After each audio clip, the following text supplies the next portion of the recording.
Good evening everyone and welcome to Apex Racing TV, iRacing Live and Motors TV. This is the iRacing MSA British Sim Racers Touring Car Championship and we are coming from the Circuit Gilles Villeneuve tonight for rounds 48, 49, 50 and 51 of the championship. And after a week off I can say it's brilliant to be back here in this great championship. Adam Bath here alongside me, iRacing World Championship driver Alex Simpson. And Alex, we've had a week off in the championship, now we're at the Circuit Gilles Villeneuve and it's really the closest thing we've got on iRacing to a street circuit, so it should be interesting to see how these Kia Optimas handle around this circuit tonight. Yeah, absolutely, love this circuit. In like the tin top sort of touring cars, they just work so much better over the curves and it's a whole load of fun, but of course you've got the risk of the walls like you say. It's basically a street circuit out there, so yeah, it's going to be a lot of fun. I think it's quite narrow, so not quite sure how the races are going to pan out. As usual, I expect race 1 to be absolutely brilliant and yeah, let the carnage maybe unfold, but I'm not sure. The series is getting better and better. Drivers are really starting to get to know one another now, this stage of the season, and the last few races have been really good, so let's hope for more of the same. Of course, it doesn't feel like a week off for me because just obviously on over the weekend we had the 7K Pro race, which was yeah, that was awesome, won by our own Graham Carroll. Sebastian Job was second. Martin Kroenke jumped in the Kia for a change, which was good to see him in there. He finished up third there as well, and yeah, good showing from some of our BSR Pro drivers in that race as well. Good to see some of the World Championship drivers having a go in the Kia, of course, as well. Looking at the Drivers' Championship then heading into this race meeting, Michael Scharbach leads the championship standings, 21 points ahead of his Alfa-Latek teammate Stelin Chepalevsky. Wojciech Savidovic, 60 points behind Scharbach in third for Sim Racer, and his Sim Racer teammate Alex Smolensky is in fourth, gaining 2 positions after a good race meeting at Alton Park. Apex Racing are in fifth with Richard Gore, with Simon Field 6th, Pete Newman, who took a race victory last time out at Alton Park, in 7th, Dan Craft in 8th, who also took a race victory there, David Baker in 9th for Racer with CQR, the highest of the Racer with CQR cars in fact, and then rounding out the top 10 in the Drivers' Championship it is Jamie Rushworth, who also won race 4, so good race meeting for the Race Up team. Over in the Pro-Am Championship we've got Paul Smith leading Jay Wright by 115 points. He's just got ahead of Roy Ververke, who's in third for Automech. Nick McCarron's in fourth, Laura Bond 5th, Matt Bunn 6th, Craig Evans in 7th, Scott Malcolm in 8th, Andrew Whitehead in 9th, and Liam Atkins rounding up the top 10 there. Over in the team standings, Alfa-Latek 394 points ahead of Apex Racing. Race Up with CQR slowly getting there, they're up to third now. Simpson Racing 4th, 5th is Sim Racer, Friction Racing 6th. CQR Academy leading the Pro-Am teams in 7th, Engine All Direct in 8th, 9th for Eclectic Motorsports, Automech 10th, Spicer Heart 11th, the defunct Eurochip Digital team in 12th, and Mainland Racing in 13th. Alex, the last time we were at Montreal in the BSRTC was all the way back in November 2014, so all these setups that the drivers have had have really got to be thrown out the window and start afresh really, because the cars and the physics on iRacing have evolved so much since then. Yeah, they're on completely different tyre models now. Like you say, cars changed a fair bit. We had obviously new sounds added to it. It shouldn't affect the driving too much, but you know, dynamic track's been added in, so there's a whole bunch of new stuff. So you're right, not a great deal of stuff they can change on the Kia, of course. So the fundamentals are probably still going to be there or thereabouts. I'm guessing it will just be a case of make sure they get their tyre pressures nailed down, camber levels, toe-ins, all that sort of stuff. And yeah, they should be good to go. So these guys know the car well enough now to be able to do that in probably a night's worth of testing. So, but yeah, it looks glorious, does the circuit at the moment in the sort of the morning lighting that we've got right now. And yeah, I'm looking forward to seeing the start of the very first race. Those of you that are new to the BSRTC, we start off with race 1 in sunrise conditions, as Alex was saying, 2 daytime races, and then race 4 will end in sunset conditions. 23 degrees air temperature for the first race of the evening, 28 degrees track temperature, and 4 9-lap races happening tonight. Our commentary colleague Andrew Woodhouse is also racing tonight. He took a victory the last time we were here nearly 2 years ago, and will be interesting to see how he gets on tonight. And yeah, Alex, we'll see how he gets on.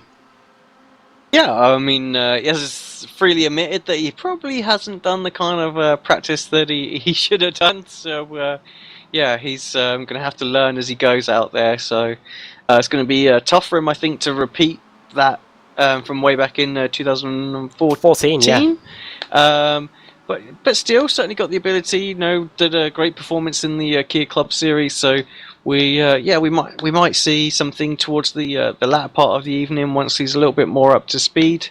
Of course, running as a reserve for Apex Racing Academy tonight, and yeah, it looks like his teammates are doing fairly well out there at the moment. Jamie Fluke currently set in P2 with Hunt on provisional pole. We've still got 2 minutes 14 to go though. Of course, drivers that are towards the rear end of the field do have the saving grace of a reverse grid. We will spin a wheel of fortune after race 1, race 2 and race 3 to decide the grid for the following races, and any number between 16 and 25 or a full. And we do have 41 cars or so racing tonight, and 41 cars reversed would definitely be something to behold. As Alex was saying, yeah, Dan Hunt, currently on provisional pole, does well at North American venues, has done well in the past at Daytona, and done recently well here at Circuit Gilles Villeneuve, the last time we were here, of course, in 2014. He's currently on provisional pole. Jamie Fluke in second position, had been doing well for the majority of the session. Third, Wojciech Savidovic, ever consistent there, the Season 6 champion. Alex Malensky currently in fourth. Stalin Shepelevsky was fastest in practice, and the man who currently sits second in the championship is at the moment in fifth. Andreas Katz, good to see him back. He's now in sixth. Jamie Rushworth, of course, won race 4, the last race in the BSRTC 2 weeks ago at Alton Park. He's currently lining up 7th. Dan Kraft also won. He won race 3. He's at the moment in 8th. David Baker in 9th, the Season 7 champion, which was the season we were last at the Circuit Gilles Villeneuve. And Diogo Melro putting a great performance in qualifying. 21st in practice, 10th here in qualifying. Jamie Fluke then just starting a lap now. He's just got enough time, and this will be his final lap because we've just got under a minute left. Can't tell if this is an out lap or not, Alex, but anyway, let's see if we can go on a lap with the man that's currently sitting second on the grid. Just go on board. We just miss him coming out of the first chicane through the right hand. Single seaters, of course, absolutely flat out through there, down the gearbox into his tight left. Uses the curb a little bit on the right to on the left and the right to help rotate his car. Tracks out nice and wide to the wall there, trying to get as much power down as he possibly can. Of course, front wheel drive car, always wanting to understeer. Under the bridge, down through the gearbox, uses the curb on the right. Oh, a little bit wide there. It bounces and he's into the wall. So that's about an invalid lap and damage on the front right there as well. So yeah, Jamie pushing. You got to push to the limits here. And yeah, if you wanted to know how tight the track was and how close those walls were, the perfect example there. It's not just the Wall of Champions as well. So that means that Jamie Fluke won't be able to get onto pole position. Just see if anyone else is coming through to complete a fast lap. Checker flag is now out. Stalin Shepelevsky, currently 6th, was fastest in practice. 1:39.1 was the time Shepelevsky set in practice. 1:40.0 as he goes way over the curves through the final chicane. That's probably invalidated lap, and it is. And that means he will start his race in 6th position at best. Michael Hall coming out the final chicane, provisionally 12th. Race of a CQR car coming across the line, does a 1:39.8, and we'll put him up to 4th. So Michael Hall, brilliant lap there in the race of a CQR car, and he's going to be heading that team on the second row of the grid. See if anyone else. Great last minute qualifier for him, who looks like they're still driving out there with some sort of aggression. Katz, I think Katz had finished as well, hadn't he? They've got the 2 race-up cars. Yeah, Rushworth, I think, yeah. And his teammate David Baker, they're working together here, picking up a bit of slipstream. Rushworth currently in 8th, 1:40.064. He's going into the pits. David Baker, he messes up into the final chicane anyway, and that will mean he won't be able to improve his lap time. And I think that is everyone done. Andreas Katz he looks like he's on a quick lap. He just set his personal best last time around. Possibly Balfour here as well. Is he going to go straight on into the pits? Did he get the line? You can see him. Yeah, it looks like he's straight into the pits. So that, I think, Adam, is absolutely everybody. Okay, then we've got a 41 car grid then for the first race of the evening. Let's run you through the starting grid then. Dan Hunt is on pole position for Alfa Laetec. Alongside him on the front row, Jamie Fluke, the Winter Series champion, of course. Wojciech Savidovic in third, Michael Hall in fourth. A race up with CQR, putting in a brilliant lap at the end of qualifying. Alex Smolensky in fifth. Sixth, Andreas Katz. Seventh, Stelian Chepelevsky. Eighth, Jamie Rushworth. Ninth, Richard Gore. Dan Kraft rounding out the top 10. David Baker in 11th.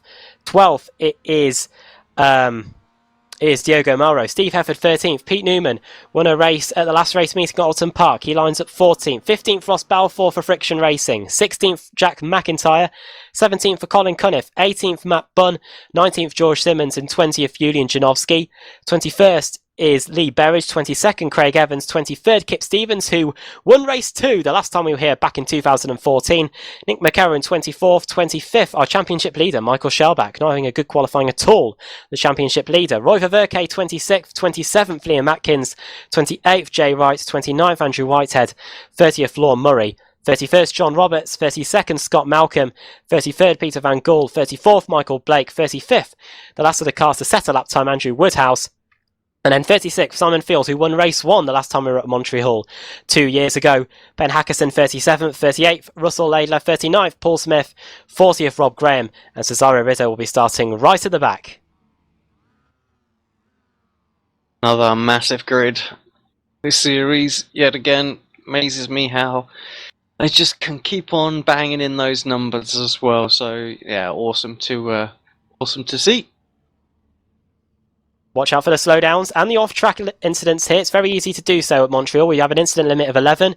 And the last time we were here, back in 2014, we had a race decided by Graham Carroll picking up a slowdown in the final chicane and ended up losing the win to Simon Field. And it did cost him quite a bit. He wasn't able to serve the slowdown in time and picked up an extra penalty as a result. So something to bear in mind during the 4 9-lap races tonight. And of course the marbles will be building up over the races. As Alex was saying, since the last time we were here, dynamic track is now a factor in the iRacing MSA British Sim Racers Touring Car Championship. So Dan Hunt and Jamie Fluke on the front row of the grid, Savidovic and Hall on row 2. We'll see who gets the best getaway away from the line. Just waiting for a few drivers to make their way to the grid. Rizzo, Rob Graham and Rusty Laidler haven't done that yet. Whether they're starting from the pits or not, I don't know, but yeah, we won't be. I'll have to let that clock tick out.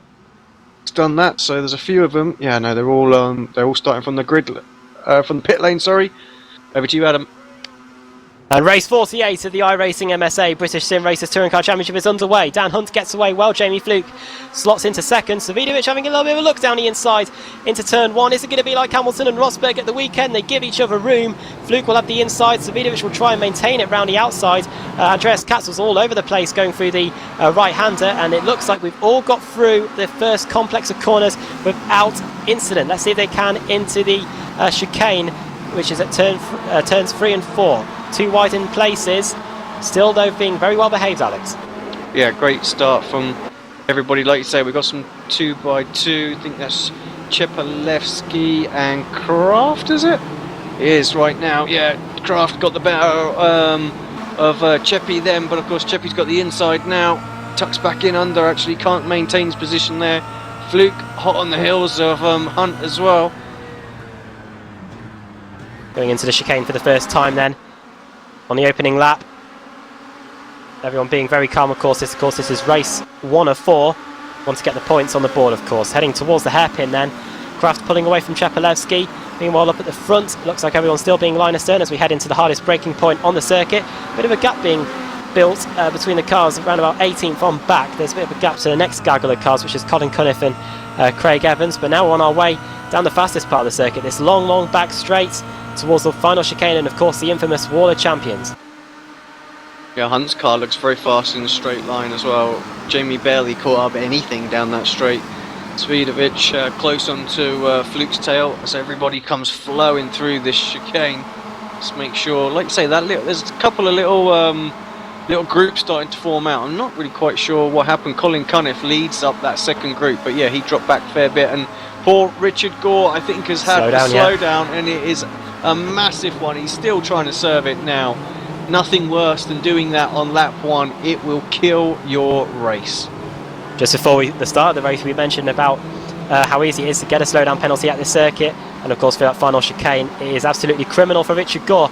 He's lost a ton of places as a result. Then end of lap 1, Dan Hunt leads Wojciech Savidovic, who's got up to second past Jamie Fluke, who makes a mistake. Dan Hunt through the left-right complex of corners there, where Sebastian Vettel, of course, lost the lead to Jenson Button in the 2011 Canadian Grand Prix. This means he's now got Savidovic and Fluke right for company as we go into the next chicane. Right, left here, and now we're on our way towards the hairpin, and of course the scene of Kubica's massive incident nearly 10 years ago at the Canadian Grand Prix. Jamie Fluke wants that second place back from Savidovic. He's looking all over the back of that sim racer car into the hairpin. Savidovic covering the inside line for now, but this is bringing the rest of the pack along with them. We've got a train of about 10 or so cars all vying for those positions inside the top 10, with Diogo Melro bringing up the rear. And of course Kia with the new sounds, we can really hear it. We're a little bit far away at Spa in the pro race there, 7K, but up close and personal at Montreal we can really hear the difference when they're all packed together. It's awesome. Going through the final chicane then to start lap 3. Savidovic doesn't get a good run out of the final chicane. Here comes Jamie Fluke, then they're going to be side by side as we come across the line to start the third lap of the race, already 1/3 of the way through in this opening race of the evening. Fluke up the inside into the first corner, late on the brakes, and he's able to slot in front of the sim racer car, who gives him a little bit of a nudge there. Savidovic, touring car racing there right from the get-go in this opening race of the evening, but it is Jamie Fluke now through into second position. Third is Savidovic, fourth is Michael Hall. Sorry Adam, battle's going on further back as well. This Kip Stevens and Lee Berridge. Berridge initially got by, but he's lost the place back to Kip. They're still side by side heading into the first chicane. I think Kip's going to have this, but you have his compromised line. Who is that behind? Is that Hefford trying to pull a move off there as well? They were battling over 17th and 18th, however they've now invited 19th and 20th to join in. Richard Gore they're down in 20th place after starting in 9th. Picked up a slowdown in that final chicane, of course, so he's trying to work his way back through the field. He is, of course, in contention for the reverse grid, him being in 20th position. Kip Stevens now trying to set his sights, Steve Hefford now trying to set his sights on getting past Lee Berridge as we head towards the second chicane. He's going to try and go around the outside. Berridge, is he going to make the corner? He's taking a very compromising line there, which is going to ruin his straight line speed. And now here comes Richard Gore, Alex. He's now going to get alongside Steve Hefford into the hairpin. Yeah, it's pretty close down there. It's pretty tight there, door to door. Nowhere really for Gore to go. He's going to have to run around the outside. Berridge defending really the inside, and a bit thin air because really Hefford wasn't looking at him. He was more worried about Gore, but he's made himself, he's compromised really, and now it's Hefford and Berridge. Down the straight we go. Slipstream, of course, working well here in the Kia Optimas. Memories from the last time we were here from nearly 2 years ago. The slipstream was very good there. Up the inside goes Hefford. Berridge trying to get back in line, but he took a lot of curb. There was some serious side-by-side and sideways action a bit further back. I think one of those was our co-commentator, but somebody else also side-by-side. Andrew Woodhouse in 27th place was having some fun. I think he got himself a slowdown penalty for that. He literally drifted across the final chicane. What's going on a bit further back from the actual front? Jamie Rushworth closing in on Smolenski at the moment as well, so that race hub car out there right now is putting a bit of the pressure on the sim racers. And Michael Hall is racing with CQR teammate, giving some pressure to Wojciech Savidovic. So it's 2 racer with CQRs versus 2 sim racers in the early going. Lap 4 of 9, approaching half race distance here already. We're running through the rest of the top 10 then. Dan Kraft leads. Second is Jamie Fluke. Third, Savidovic. Fourth, Michael Hall. Fifth, Alex Smolensky. Sixth, as Alex was saying, Jamie Rushworth. Seventh is Dan Kraft. Eighth, Selin Chepelewski. Ninth is now Diogo Melro. He's just got down the inside of David Baker into the hairpin. So Melro gaining a position there. Then it's after those two, it's Pete Newman in 11th, 12th, Matt Bunn. So those are the cars at the front of the pack at the moment. Going down the back straight then, it looks like that the racer with CQR car, Baker's not giving up on his fight with Diogo Melro. He's looking to the inside into the chicane. Hard to go too wide through this chicane. Baker getting out of it looks like. And Melro very late on the brakes in that mainland racing car. Runs the car out wide, so close to the wall of champions on the exit. Great to see mainline racing up inside the top 10 here. Of course, they joined the series late on. They're currently 13th, of course, after not getting too many points due to the fact that they started late. But good to see them up at the front. Diego's improving rapidly as well. You think the first few races that he did just took a little while to get going, but yeah, having a great drive out there at the moment. Qualified, you know, genuinely right up there, and it's got the pace now and showing it. 9 seconds. And car up the road is Stilian Chepalevsky, who was you know, the official series season 2 champion. Battle further back over 16th and 17th. It's the two sim racer cars battling there between Kip Stevens and Steve Hefford, and they're bringing Richard Gore with him. Stevens takes a wide line into the into the chicane, and it doesn't work too well for him. He's going to have a poor straight line speed on the exit, and Steve Hefford, his teammate, might fancy an opportunity here to get a position. Of course, they're trying to fend off the Apex Racing car of Richard Gore into the second chicane. Hefford late on the brakes and nearly running into the back of Stevens, and he's going to get a good one on the exit. Down towards the hairpin we go. We'll see if Hefford's able to take the position away from Kip Stevens, who of course won race 2 here back in 2014. Late on the brakes, Stevens goes, but not as late as Hefford. Is Hefford going to make the hairpin? He's going to have to take a wide line, and he might lose out to Richard Gore here if he's not too careful. You will get the run on the exit though, Alex, and now we're going to see some slipstreaming between all three of these cars. Yeah, who is going to get this? Oh, side by side. There's nothing between them right now. It's going to be all about the rest of the late breakers, and that looks like Steve Hefford. Has he done enough to get the car stopped? He has indeed. Oh. Stevens can't hold on around the outside, but gets a much better exit, and someone's in the wall behind heavily. Who is that? It's Andrew Whitehead. There's a little bit of contact further behind as well, as he reverses back onto the track, but does stop before he gets towards the race line. He's going into the final chicane, and he was an innocent bystander, Alex. It was Simon Field hits the wall of champions, bounces back onto the track, takes out poor Andrew Whitehead. So Simon Field, who started at the back, won race 1 here back in 2014, ended up taking out Andrew Whitehead. So easy for that to happen. On to lap 6 then, at the front of the field, Dan Hunt and Jamie Fluke breaking away now from Wojciech Savidovic. The gap between those two at the line, 0.3 of a second between the Alphalatech car and the Sim Racer car. Jamie Fluke currently sitting quite far down in the championship standings when I look at it. Quite far down, very indeed. I can't see him on my Drivers' Championships. I do apologise, actually, he's in 12th place.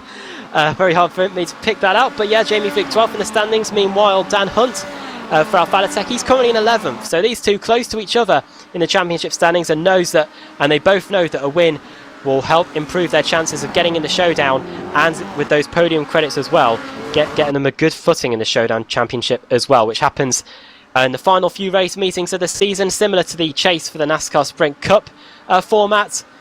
After the regular season, we whistle the drivers down so we can get a shootout for the championship, and it worked wonders last season, going down to the final corner of the final race. I'm really shocked that Savidovic hasn't been able to hold on to the back of the front two. As I switch to a little battle, this is David Baker and Diego Melro going side by side. Baker trying to go around the outside, couldn't manage to pull that off. This is for 8th position at the moment, and yeah, Melro got a little train behind him right now. He just needs to stay focused these next 3 laps, otherwise he could find himself slipping down to sort of 12th or 13th place very quickly.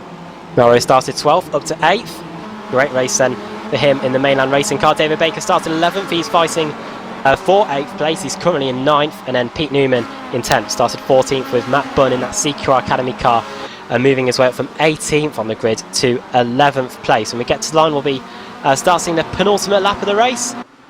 Shows you how quick these races are going in the iRacing MSA British Sim Racers Touring Car Championship then. Baker versus Melro. In towards the hairpin we go. Late on the brakes. Due to the short nature of these races, the brakes shouldn't take too much of a pummeling here. And Baker gets a good run out of the hairpin there, Alex, and we'll see now the slipstream in motion. Let's see if he can get a move done into that final chicane. So having a quick look there as well at the leaders. Okay. Luke got a good run off of the final hairpin, but not able to get anything done. How is Baker going to fare? Is he going to pop out of the slipstream? No, he doesn't. So it's it's not straightforward to get a move done. Uses all the curb on the right hand side of the circuit and gets himself a slow down. I thought it was a lot. He did use an excessive amount, and it drops all the way down to 13th place. Diego is safe for a little while longer. 2 laps to go then. Alex Smolenski versus Rushworth. This is a great battle here between 2 former teammates, of course. And Rushworth just holding on at the moment in 5th place ahead of Smolenski in 6th. 7th Stelian Chepelevsky, 8th is Diogo Melro, 9th Pete Newman. These lot are lapping Michael Blake. Just wondered what that car was, but yeah, Blake just emerging from the pit lane, getting out of all of their way.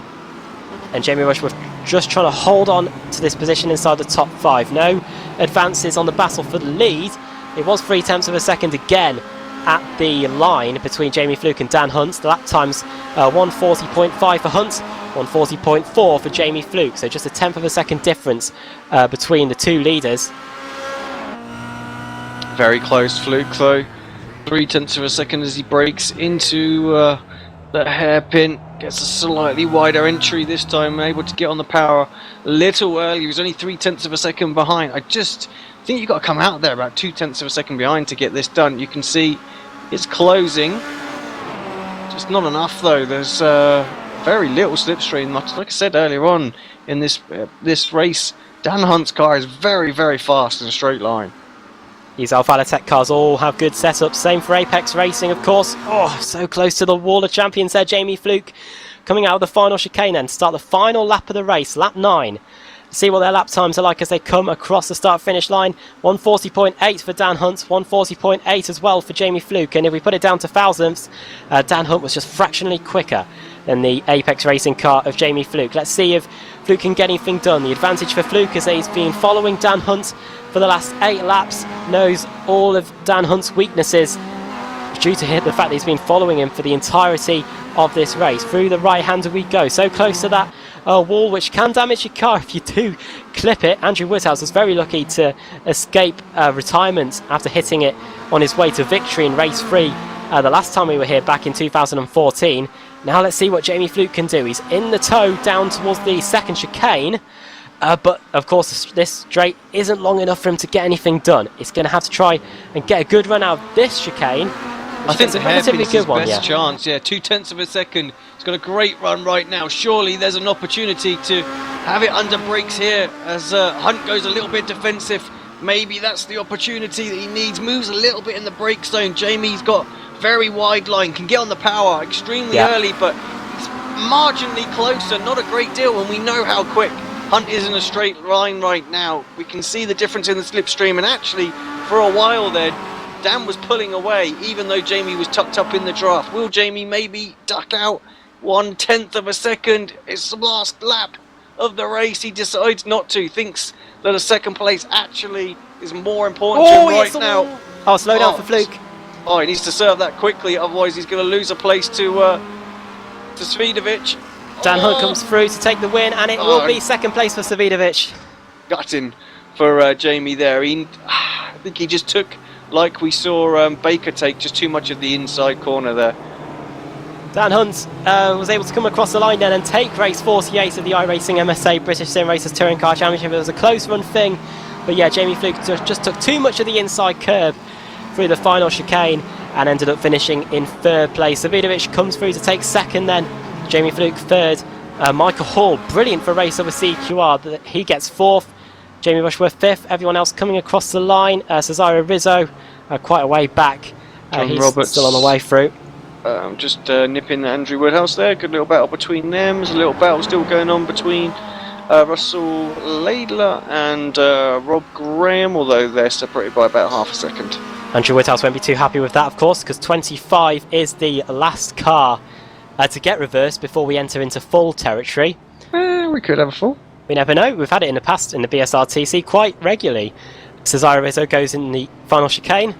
Takes an unconventional line to say the least.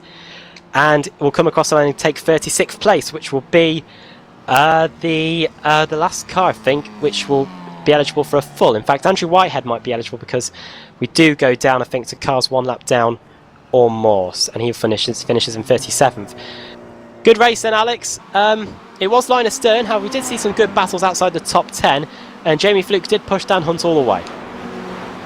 Great race as far as that's going. I mean, difficult to overtake. I mean, Svidovic just sort of dropped off a little bit there, so he needs to work on something with his tyres, I think, for races 2, 3 and 4 of the night, if he's going to be able to compete But yeah, Hunt on fire, really. I mean, just yeah, very, very quick. You know, we're not used to seeing. I mean, Dan's quick. Don't get me wrong, but we're not used to seeing him up the front here and you know, bossing people. And you know, even with all the slipstream and everything, Fluke just couldn't find a way past. And of course, David, yes, Alex was saying Dan Hunt 11th in the championship, 5 points behind Jamie Rushworth, who was the car in front. So we should see Dan Hunt enter the top 10 in the championship after this win in race 1. Let's run you through the finishing order then from the first race of the evening. Dan Hunt takes the win for Alfa Latek, Savidovic in second for Sim Racer, Jamie Fluke in third for Apex Racing after picking up that slowdown in the final chicane. Race up with CQR in fourth and fifth with Michael Hall and Jamie Rushworth respectively. Alex Smolensky finishing in sixth for Sim Racer. Stelin Shepelevsky in seventh for Alfa Latek, Diogo Melro, brilliant job from him for Mainland Racing in eighth place there. Pete Newman in 9th for Simpson Racing and Matt Bunn for CQR Academy rounding out the top 10. Colin Cunniff for Friction Racing in 11th, David Baker Race Hub in 12th, Jack McIntyre in 13th, Julian Janowski 14th, 15th for Richard Gore, started 9th, but of course picked up that slowdown on the opening lap and had to fight his way back through the entirety of the first race. Kip Stevens in 16th after starting 23rd, a good comeback race, a good race through the field from him. Same for Nick McCarron, finished in 17th place. Steve Hefford 18th, 19th was the championship leader, Michael Shellback. Started 25th, got up to 19th. 20th, Liam Atkins. 21st, Jay Wright. 22nd, Roy Ververke. 23rd, Paul Smith after starting right at the back in 39th. 24th, Simon Field after starting in 36th. 25th, John Roberts. 26th, Andrew Woodhouse. 27th, Lee Berridge. 28th, Scott Malcolm. 29th, Lorne Murray. And 30th, it is Peter Van Gaal. Craig Evans finished in 31st. Ben Hackerson, 32nd. 33rd, Russell Laidler. 34th, Rob Graham. 35th, Cesaro Rizzo. Dan Kraft finished in 36th and will be the car eligible if we do get a full, because Andrew Whitehead ended up finishing 2 laps down. Andreas Katz finished 6 laps down. It'll be interesting to see what happened to the two-time champion. And Michael Blake finished 39th, 7 laps down, and then 9 laps down were Ross Balfour and George Simmons. Andreas Katz will quickly, before we go to a break, I'll quickly see what happened to the season 3 and 8 champion. Finished 6 laps down. I wasn't running inside the top 10 for a while.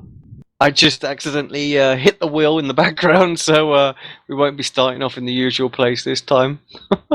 I know that one won't count because I won't have the joys of putting it on the stream. Oh yeah, we'll quickly do the reverse grid then. This one doesn't count, did you say? Yeah, that wasn't displayed. It was in the background. So. Okay. Well, 16 down to 25 plus 2 falls. So the cars eligible are as follows: Kip Stevens, Nick McCarron, Steve Hefford, Michael Shellback, Liam Atkins, Jay Wright, Roy Ververke, Paul Smith, Simon Field, John Roberts. And if we do get a full, it'll be Dan Kraft. So let's see what happens. And over to you, Alex, to decide who's on pole for the second race of the evening. Here we go. Those that will be gutted that it was 19th. But like I say, you can't have that. Sorry. Who is it gonna be? Oh, it's gonna be small, or is it gonna hit 23rd? I think it's gonna stay on 17th. It is indeed small one. Small grid, yeah, and it means Nick McCarron is on pole with Kip Stevens alongside him on the front row. Richard Gore third, and Julian Janowski fourth. Jack McIntyre in fifth, and up down Andreas Katz.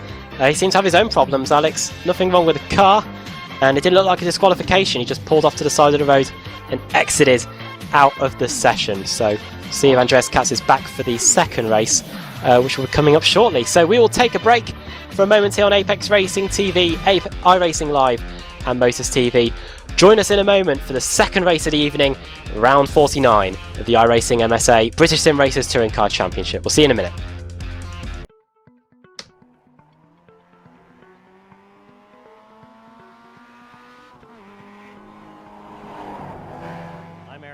I'm an engineer at iRacing. I put together vehicle models. Started earlier in the year with a partnership with Mazda and Long Road Racing Engineering, where they supplied us with access to the car data, access to their drivers to allow us to put together really high-level vehicle model, and it's turned out really well so far in the development stages.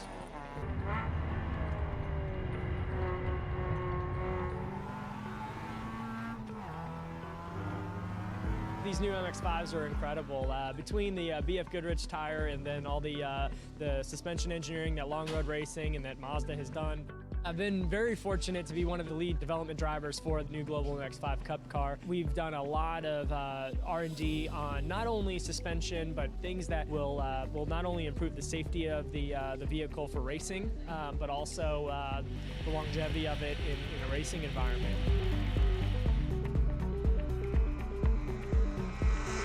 A couple fun aspects have been for us, not only on the suspension development side, but the virtual world side with iRacing, actually mirroring some of the same, for instance, damper settings or brake pad changes that we've made for different compounds and such, and then we'll actually mirror that in iRacing. It's incredible to me how similar both when we're driving the car on the test day and then we're on the sim, that we're actually able to make changes in iRacing to the damper valving, and it correlates exactly to our findings on the racetrack. It was quite interesting. It was sort of the first time in iRacing where we developed a car in the sim along with the manufacturer and a race team.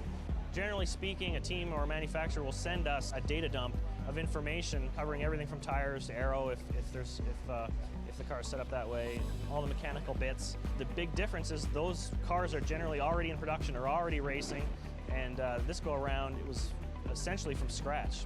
When Long Road Racing received their cars, we started getting our first bits of data, and as they got more data, we got more data, and we were able to go back and forth in the sim and compare with how the car performs on the racetrack.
Me and my friends in this place gonna party.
Q-Deck. I'm a engineer at iRacing.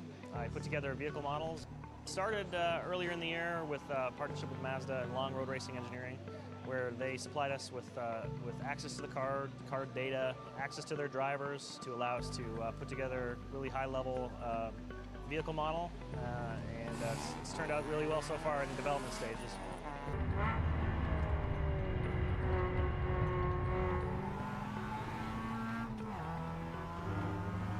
These new MX-5s are incredible. Between the BF Goodrich tire and then all the suspension engineering that Long Road Racing and that Mazda has done, I've been very fortunate to be one of the lead development drivers for the new Global MX-5 Cup car. We've done a lot of R&D on not only suspension, but things that will not only improve the safety of the vehicle for racing, but also the longevity of it in a racing environment.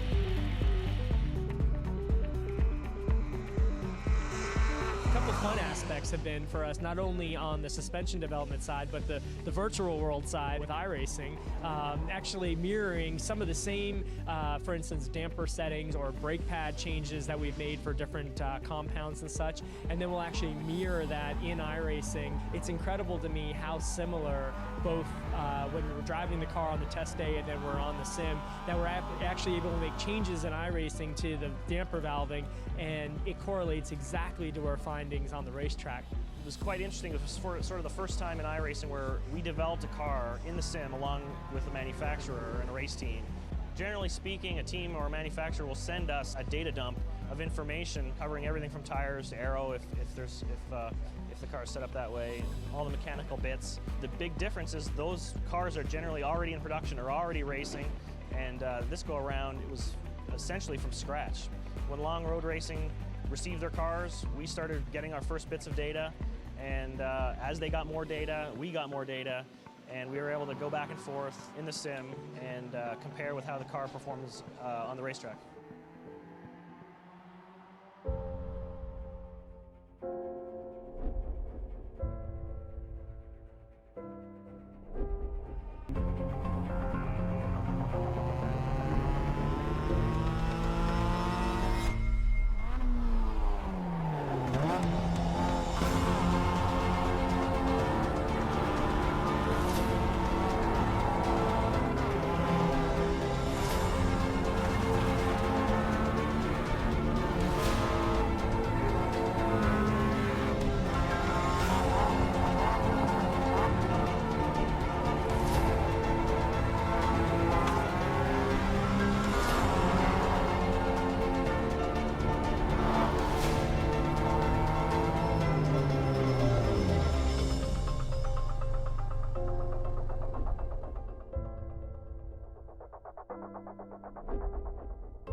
Me and my friends in this place gonna party.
Welcome back to Apex Racing TV, iRacing Live at Motors TV. We're here for round 49 of the iRacing MSA British Sim Racers Touring Car Championship here at Circuit Gilles Villeneuve. Good first race, 17 cars reversed for the second race of the evening, and the gridding process will be underway in about 3 minutes time. Adam Bath here once again with iRacing World Championship driver Alex Simpson. Alex, 17 cars reversed, not the biggest reverse grid we get to have here in the BSR TC, of course. However, the track temperature has shot up, and it should be interesting to see how this second race gets on. Yeah, of course, tyres are going to be a major factor. Like you say, 17 cars reversed. I've seen much larger, certainly in recent weeks as well. It seems to be favouring the high numbers and the full grid. So, yeah, I think some of those drivers in and around that area will be grateful for that. So will some of the quicker drivers as well, because overtaking really looked difficult. And like you say, track conditions out there at the moment, just a little bit hotter.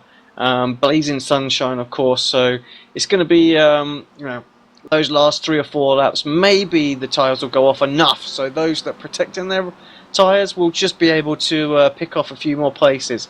We'll have to wait and see how this one pans out. Of course, 9-lap races, pretty short here, of course, due to the fact that we've got to get through 4 of them tonight. We'll see how the race gets on when we're down to the grid in just over a minute. Yeah, 17 cars reversed. We'll run you through the grid then for the second race of the evening. On pole position is Nick McCarron. Alongside him on the front row, it is Kip Stevens. Richard Gore in third, Julian Janowski fourth, Jack McIntyre fifth, David Baker in sixth, Colin Cunniff seventh, Matt Bunn eighth, Pete Newman ninth, Diego Melro in 10th. 11th, Stelian Chapelewski. 12th, Alex Smolensky.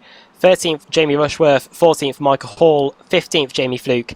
16th, Wojciech Savilovic. 17th, our race 1 winner, of course, Dan Hunt. And then 18th, it is Steve Hefford. 19th, Michael Shellback. 20th, Liam Atkins. 21st, Jay Wright. 22nd, Roy Ververke. 23rd, Paul Smith. 24th, Simon Field. 25th, John Roberts. 26th, Andrew Woodhouse, who said he had a pretty tough first race. We'll see how he gets on in the second one. 27th, Lee Berridge. 28th, Scott Malcolm. 29th, Law Murray. Peter Van Gogh in 30th. 31st, Craig Evans. 32nd, Ben Hackison. 33rd on the grid will be Russell Laidler. 34th, Rob Graham. 35th, Cesaro Rizzo. 36th, Dan Kraft. And then 37th will be Andrew Whitehead. 38th, will be Andreas Katz. 39th, Michael Blake. 40th, Ross Balfour. And then right at the back in 41st will be George Simmons. I was heading down to the grid then. Alex, Nick McCarron at the front row. He's got Kip Stevens alongside him, and Kip Stevens won race 2 the last time we were here back in 2014. So it'll be interesting to see how Kip gets on. He hasn't had the best start to the season. However, we do know he is a proven race winner and a 2-time champion as well. Yeah, exactly. I think he sends a good chance of winning this one, to be fair. There's a lot of quick drivers around him. Of course, Richard Gore had his bad race in that first one. He'll be quick, and Richard's really shown some great pace. And I think Kip won't mind me saying, I think he's just had the edge over Kip this season. So I think Richard definitely in a very, very strong place. But who knows what might happen? Get a good start and get to the front. If there's battles behind, Kip might be able to break away and just be able to hold on to it. Like we say, 9-lap race, so it's not a massive one. And if he can get good strong start, he's got an opportunity. Of course, Nick McCarron driving for Apex Racing as well. So we've got Apex Racing first and third on the grid. David Baker, watch out for him, of course, race hub and a former champion as well. So Nick McCarron and Kip Stevens on the front row of the grid. In a moment's time, the lights will be on and runs away. Drivers don't seem to rev their cars at all there, Alex. But anyway, here we go into the first corner. Nick McCarron looks like he's going to get it into the first corner. Sideways all over the place. He's able to correct the car just. Kip Stevens in second. Richard Gore still in third. Up the inside goes Julian Janowski. Janowski gets a great drive out of the hairpin. Richard Gore's a sitting duck now. He's got, he must be a slowdown, I think, Alex. Yeah. And that's going to allow Baker through, and it's going to allow Matt Bunn through, Simon Field through, and that's practically everyone else. Poor Richard Gore's going to be sit there, and just like in race 1, he picks up a slowdown and has got to watch the whole field go by. We've seen this before as well, that if you get that slowdown on the first lap, well, it's about 5 seconds that you get slowed down for. Absolutely critical that you don't take the risks on the first lap. And Richard, 2 races in a row, has been absolutely punished. And yeah, way down there right now. Somehow Nick McCarron didn't manage to get one. I have no idea, because he was all over the curb in turn 1. He's on his way though towards the hairpin for the first time. Stevens second, third Janowski, fourth Cunniff, fifth Baker, sixth Matt Bunn, seventh Pete Newman, eighth Jamie Rushworth, ninth Stallion Chapelewski, and 10th Michael Hall as they all filter down the inside. Down the inside is on Pete Newman is Jamie Rushworth. Rushworth trying to gain positions in the early going there, but not able to get anything done on the exit. No side-by-side racing really at the moment on the exit of the hairpin. Now the slipstreaming, or what the drivers can do with slipstreaming, begins. Michael Hall under pressure from from Wojciech Savinovic as they head towards the chicane for the first time. Meanwhile at the front, battle for the lead, Nick McCarron and Kip Stevens were sideways through the chicane, and I wonder if McCarron might have picked up a slowdown. I don't know if he has, but we're going to go 3 wide down the front straight. It's Kip Stevens versus McCarron versus the 23 car of Janowski, the friction racing car of Cunniff trying to get in the mix as well as we come across the line into the first corner. Around the outside goes Cunniff, so Cunniff up into second. Janowski still trying to go around the outside, and Cunniff hits Stevens. Stevens is off and is trying to get back onto the track. Fortunately didn't hit anyone, but now Janowski leads. Cunniff is in second, but he's about to lose out to the race-up car of David Baker as they go into the chicane for the first time. Wow, it's all happening now, Alex. Yeah, Rushworth trying to follow him through as well. Should be able to through the left-hander coming up here if Colin's got enough pace, he can hold it around the outside, and he does actually do that. So yeah, great driving for Colin not to lose too many places there. But yeah, didn't quite see what happened. It just sort of all concertina through turn 2 there, and just clipped Stevens. Stevens managed to sort of catch the car for the best part. Oh, what happened there? Colin Cunniff missed his braking point. I think he just took out David Baker. I'm sure Baker will pick up a slowdown. Same for Cunniff, and also the same for a Simpson racing car, which I think is Pete Newman. Yeah, so 3 cars picking up slowdown penalties there. There must have been a big crash this lap as well, because Steve Hefford, Shellback, Atkins and Murray all into the pits. I don't know if you can see what that was, perhaps, but yeah, that was pretty major as well. Four cars out. I'll take a look back at that. Scott Malcolm, of course, Auto Mech, and it's also Mech teammate Graham involved as well. Paul Smith, of course, involved. That was cycling back through. Yeah, that was a lap 1 as well, wasn't it? John Roberts as well, Scott Malcolm, Craig McLeod Evans, all having problems out there. So yeah, a lot of retirees in this second race very early, and someone with another slowdown penalty, and that looks major, because they're not really slowing down, they're stopped. It was a huge incident that occurred through the right-hander after turns 3 and 4, and of course there's nowhere to go around. They're surrounded by Armco barriers and quite a few drivers involved there. So that's what happened on the opening lap that involves quite a few drivers. And Julian Janowski's now on his way with Jamie Rushworth now in second place. Third, Nick McCarron. Fourth, Stalin Chapelewski. Then it's Savinovic in fifth. Oh, so Rushworth makes a big mistake, and all of a sudden Nick McCarron's back on his gearbox. So I wondered whether or not Rushworth would be able to start to close the gap to Janowski, but little mistakes like that are not going to help at all. And Jamie Fluke and Savinovic working their way through the field. Of course, they didn't have too many cars to work their way past. Short reverse grid, of course, with 17 cars. Andrew Woodhouse is up to 13th, by the way. Oh, he's all over the place. And Lee Berridge is able to get back past into that third chicane, sorry. So Andrew Woodhouse, who started in 25th place, nearly inside the top 10. So kept the car clean. And now the battle for third is on between the Apex car of Nick McCarron and Stalin Chapelewski on lap 3 of 9 here. No, it's not. It's Stallion. Sorry, I thought it was the other way around. But yeah, Stallion got a great run out of there, and around the outside, McCarron, is he going to try and defend? No, he doesn't. He settles back in. Again, it's all important for McCarron, obviously, as a Pro-Am driver. When you're in this sort of a position, you've had a good reverse grid and a reasonable finish the race before, just to try and maximise the points that you can get. As Janowski puts another fastest lap of the race in and pulls away even more. No, I take that back. He wasn't. That's just an error there. That was Rushworth with a 1:41.3. Actually, the quickest lap. Mighty quick. 7/10 of a second. So that sort of rate. Next lap. Oh, McCarron gets a little shove from Savinovic. Ducks out of the way. He's got his teammate alongside him now. Fluke, I think they'll be in communication. We'll just comes straight by. He does indeed, but McCarron needs to try and hold on so he doesn't lose a place to Michael Hall. Hall will try and go around the outside here. Track's going to narrow up on them on the exit somewhat, but they're still side by side. Dan Hunt, our race 1 winner, involved in the mix here over this gaggle of cars. Oh, McCarron trying to force his way up the inside of Michael Hall there. That didn't work out, and now he's going to be at the mercy of Dan Hunt surely. Slow down for Hall. Slow down, yeah. So just as it was looking all good for Dan Hunt there, and hasn't worked out. Ahead of them as well into the Fluke. Into the hairpin there. Fluke on the outside. Not quite the line he will have wanted. Will get better drive off of that, and you can see how much he's tucked up behind Svidovic now.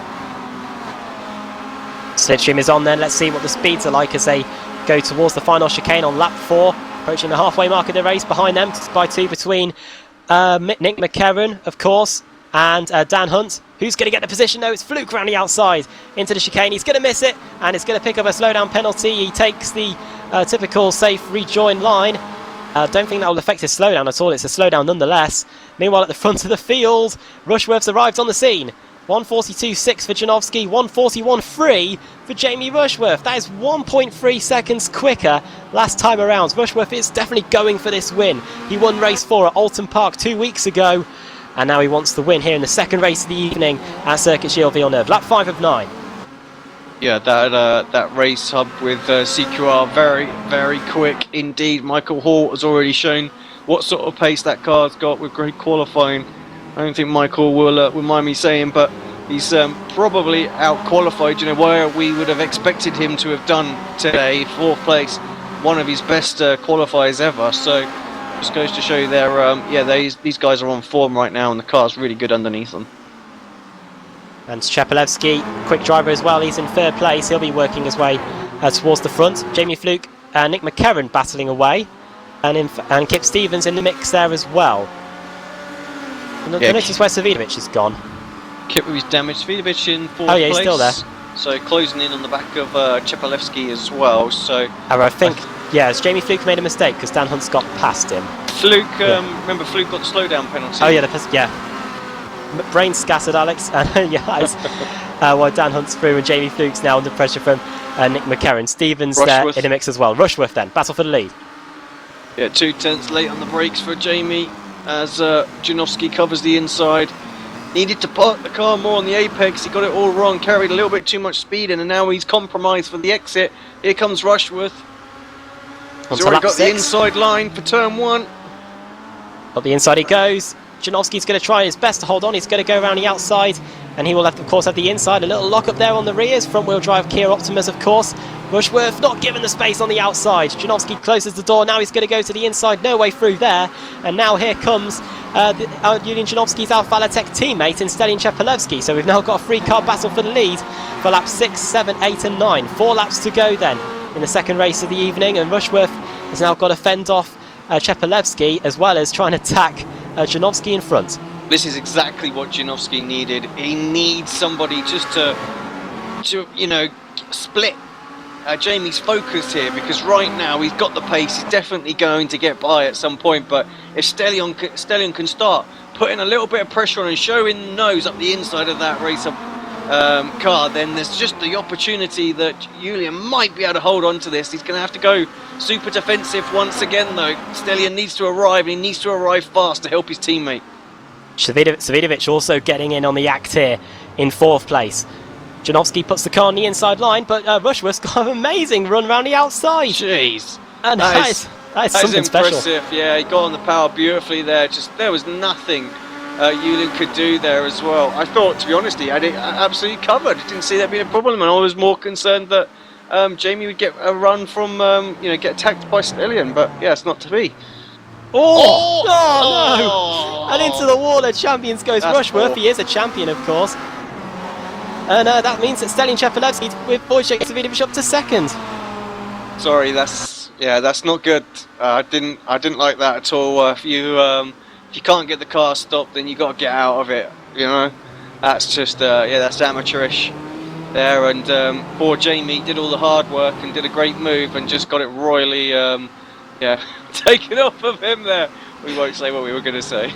Smash and grab perfectly there. And if any of you saw the MotoGP at the weekend, something similar happened between Iannone and Lorenzo. And well, yeah, Julian Janowski, well, he's helped his teammate, Stelian Chepelevsky, get up to second place and take out a race of the CQR car and Jamie Rushworth. What's going on, Alex? Adam, sorry, yeah, we got Richard Gore and Ross Balfour here. They were side by side through the first chicane. Balfour manages to come out on top. Gore has a little look up the inside, goes in a pretty deep, but yeah, Balfour, I don't know quite what happened there. He loses 2 places. George Simmons goes through as well, and Simmons now on Gore, taking a look around the outside. Gore will try and hold on to this. He's fighting his way back up into 16th. And we've got battles going on here for 7th, 8th, 9th. A whole gaggle of cars here. We've got McCarron, we've got Cunniff, we've got Michael Hall. Hall up the inside of Cunniff into the hairpin. The position there, however, I think at the time Hall was battling away with McCarron. So this is really Cunniff putting on the attack now. Going down the back straight, about to start the penultimate lap. See what Cunniff can do in that friction racing car. He's going to stay in the slipstream for now. He was going to look to the inside there before, better of it. Might try and look up the inside, but Hall has the inside line covered. Oh no! Oh, and Hall is off in the second incident at the Wall of Champion, well, the final chicane, and Cunniff has to take a slowdown penalty. We have a little look at that back. The angle we were looking there was not the best. Let's jump on board. Jump on board with Colin. Will that work, do we think? Should be, yeah, because Cunniff was the car behind. Oh, they're both alongside, of course. Let's have a look, see exactly what happened here. So yeah, Colin having a look one way, moves to the right, moves to the left. He just moved over in the braking zone. If you're going to move over in the braking zone, you've got to expect that. Sorry, you've got to stay straight, you've got to stay true. You can't defend the inside and then drift over in the braking zone and expect the driver to disappear. This is exactly what happened in the pro race. And the same result, exactly the same again. And I think, Colin was a driver that perhaps questioned that a little bit on that particular one. And I tell you what, I don't think he'll question it there. He'll agree exactly the same points there. Jamie Fluke, who was in third, has just picked up a slowdown penalty. He was battling for the lead with Chepelevsky and Savidovic. However, that's surely going to end his chances of taking a race-free win. Behind him, he's got Janowski and Hunt, 2 Alfa Latek teammates, as Janowski continues to be the latest on the brakes. Just ahead of his teammate there, Dan Hunt. Then it's Kip Stevens, Nick McCarron, David Baker, Jay Wright. Then Andrew Woodhouse is up in 10th place after starting in 25th on the grid. So he's kept his car clean, which many of the drivers inside the top 20 haven't done in the second race. And now he's on for a top 10 finish as we're about to start the final lap. Let's see if Stelian Chepelevsky has anything for Savidovic. That was close to the wall for Savidovic there. As so close, but didn't compromise his run too much. So Stelian hasn't got an opportunity to have a little look into turn 1. Does close in on the brakes though, using all that curb on the inside there. Doesn't get a slowdown penalty. They're battling further back. That's teammates there, Hunt and Janowski. Will Stelian be able to get a run? Savidovic seems to be struggling with his tyres a little bit in this race meeting, and that early pace just falls off a little bit, and here we are again with Chepelevsky looking like he's got much better rubber on his tyres right now. I was going to say Kia, but ended up with Kias. Yeah, good. Savidovic got a second in race 1, of course. I'll be eager to add to that. He was beaten, of course, by an Alfa Latek car in that first race. That time it was Dan Hunt. Will Chepelevsky try and overtake him in the final few corners? He's got to get a good run through here, and I have to say, Savidovic got a very good run, almost into the wall there, the Sim Racer car. Now it's all going to be about this final hairpin for Chepelevsky. He needs to either get a good run through here or lunge it up the inside. And now Alfa Latek car, as we've seen in his teammate Janowski, it's pretty good on the brakes. A little bit of a tap in the hairpin. Yeah, you can't get much closer going through that corner there, as Wojciech gets a slightly better run off of the corner. 0.4 of a second is the difference. Bring the speeds up, see what we can get. Stelian still only just now up to the same sort of speed, so it's going to have to be an absolute dive bomb if he's going to make it. I just don't think he's willing to take that risk. No, he's not. He has a little look, but nothing real there. Oh, he's got a good run up the chicane, but yeah, I think he's not going to have enough before we get to the line. Race 49 of the iRacing MSA British Sim Racers Touring Car Championship does go to Savidovic. He wiggles the car across the line and takes the win there. Chepelevsky second, Jamie Fluke got third after dropping back in those closing stages. Janowski fourth, slowdown for Dan Hunt, and that's bad for him. The race 1 winner loses out to 5th place to Kip Stevens. So shame there for Dan Hunt. Andrew Woodhouse, don't know what happened to him, but he got 8th in the final lap of the race. Nice. He was 10th at the start and was able to get past Jay Wright. A few little individual battles going on out there as well as they come across the line. Nothing changing. Let's see who else we got. That was actually quite close. A few people with damage out there. Andrew Whitehead. Well, Jamie Rushworth as well coming across the line in 26th. He'll be hoping for a full. Oh, and look at his steering lock as well. He jammed right over to the right. So absolute massive damage on there. Finishes on the lead lap though. He's got opportunity for a reverse grid here as well. So he did the right thing there by finishing the race. I was gutted for him because I think he'd have won that easy. Yeah, it was just before the crash happened. We saw the run he got out of that hairpin. The car was definitely working well, and Andrew Whitehead is now coming through the final chicane and will be the final car, I think, on the lead lap. He's got championship leader Michael Shellback, who's having a right mare of a meeting here. He'll come across in 32nd. Andrew Whitehead will finish in 27th. Well, it was a race of attrition, Alex. Not too many cars with not too many clean Kia Optimas in that second race, and only 27 cars finished on the lead lap. Yeah, so we lost 2 big crashes in the first couple of laps. Really took out about 8 cars. So after that, it was all, like I say, it was always going to be a race of attrition and a few other small mistakes going on here and there. But unfortunate, but some good racing up front still. Just to exclude the Jamie and Janowski incident. Well, cars that started inside the top 10 that finished there, we only had 4, so definitely some fights through the field really by the reverse grid cars, and let's run you through the finishing order then from the second race of the evening. Wojciech Savidovic takes the win, just under 0.2 of a second ahead of Stelin Chepelevsky. Jamie Fluke in third, Julian Janowski in fourth, continuing what's been a good night so far for Alphala Tech. Kip Stevens in fifth. 6th for Dan Hunt, 7th David Baker, 8th Andrew Woodhouse, and that will do wonders for Apex Racing's Teams Championship pursuit. And from 25th to 8th, the race winner here from 2 years ago, definitely put a good shift in there. Jay Wright in 9th, French Nord Direct, 10th Nick McCarron, the pole sitter, also for Apex Racing. Ben Hackerson in 11th, Michael Hall 12th, Ross Balfour in 13th, Richard Gore 14th, George Simmons 15th. Pete Newman picked up a slowdown during the race and finished in 16th place. Lee Berridge 17th, Alex Malensky in 18th, Diego Melro in 19th, and Colin Cunniff rounding up the top 20, of course, picked up a slowdown and was involved in contact in that final chicane during the race.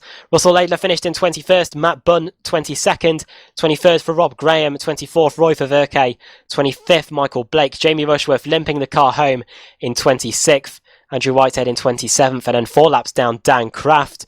5 laps down Simon Field, Craig Evans also 5 laps down along with championship leader Michael Shellback, who finished in 31st. Tell you what, I think Shellback's pretty much lost the lead in the championship tonight. It wasn't too big the gap between him and Chepelevsky going into this race meeting, and with 2 non-scores, I think he's probably lost it. 6 laps down in 30 seconds was Peter Van Gool. And then 8 laps down, we've got Steve Hefford in 33rd, Liam Atkins 34th, 35th Lord Murray, and then Paul Smith, John Roberts, Scott Malcolm and Cesario Rizzo from 36th to 39th, all involved in that crash on the opening lap of the race. Well, time then for the second reverse grid of the evening to set the grid for race 3, round 50 of the iRacing MSA British Sim Racers Touring Car Championship. 16 down to 25, or a full. And the cars that are eligible for the reverse grid are as follows. We've got Pete Newman, Lee Berridge, Alex Malensky, Diego Melro, Colin Cunniff, Russell Laidler, Matt Bunn, Rob Graham, Roy Faverke, Michael Blake. And then we have a full. It will put Andrew Whitehead onto pole position. 27 cars could be reversed. So over to you, Alex, with the Wheel of Fortune. Who's going to be on pole for race 3 of the evening? Here we go then.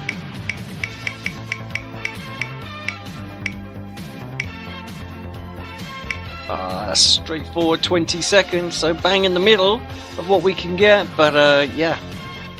Matt Bunn, CQR Academy then. Nice. Be on to pole with Russell Laidler alongside him for Alphala Tech, Colin Cunniff in 3rd, Diego Melro in 4th, and Alex Malensky in 5th. Well, the action has definitely heated up in the second race of the evening. Join us in a few moments here on Apex Racing TV, iRacing Live and Motors TV for the 3rd race of the evening, round 50. Of the iRacing MSA British Sim Racers Touring Car Championship. We'll see you in a few minutes.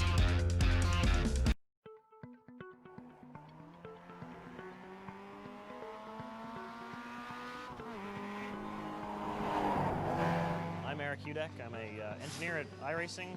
I put together vehicle models. Started earlier in the year with a partnership with Mazda and Long Road Racing Engineering, where they supplied us with access to the car data, access to their drivers to allow us to put together really high-level vehicle model, and it's turned out really well so far in development stages.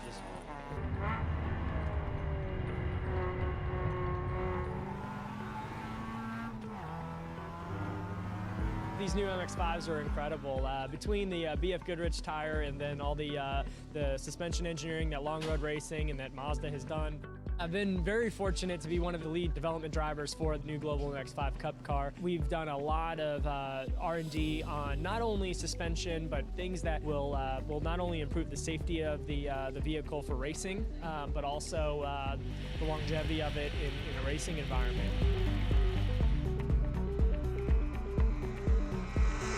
A couple fun aspects have been for us, not only on the suspension development side, but the virtual world side with iRacing, actually mirroring some of the same, for instance, damper settings or brake pad changes that we've made for different compounds and such, and then we'll actually mirror that in iRacing. It's incredible to me how similar both when we're driving the car on the test day and then we're on the sim, that we're actually able to make changes in iRacing to the damper valving, and it correlates exactly to our findings on the racetrack. It was quite interesting. It was sort of the first time in iRacing where we developed a car in the sim along with the manufacturer and a race team.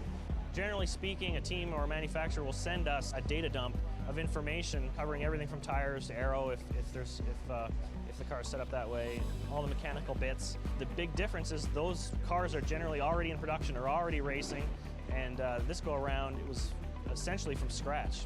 When Long Road Racing received their cars, we started getting our first bits of data, and as they got more data, we got more data, and we were able to go back and forth in the sim and compare with how the car performs on the racetrack.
Me and my friends in this place gonna party.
Welcome back to Apex Racing TV, iRacing Live and Motors TV.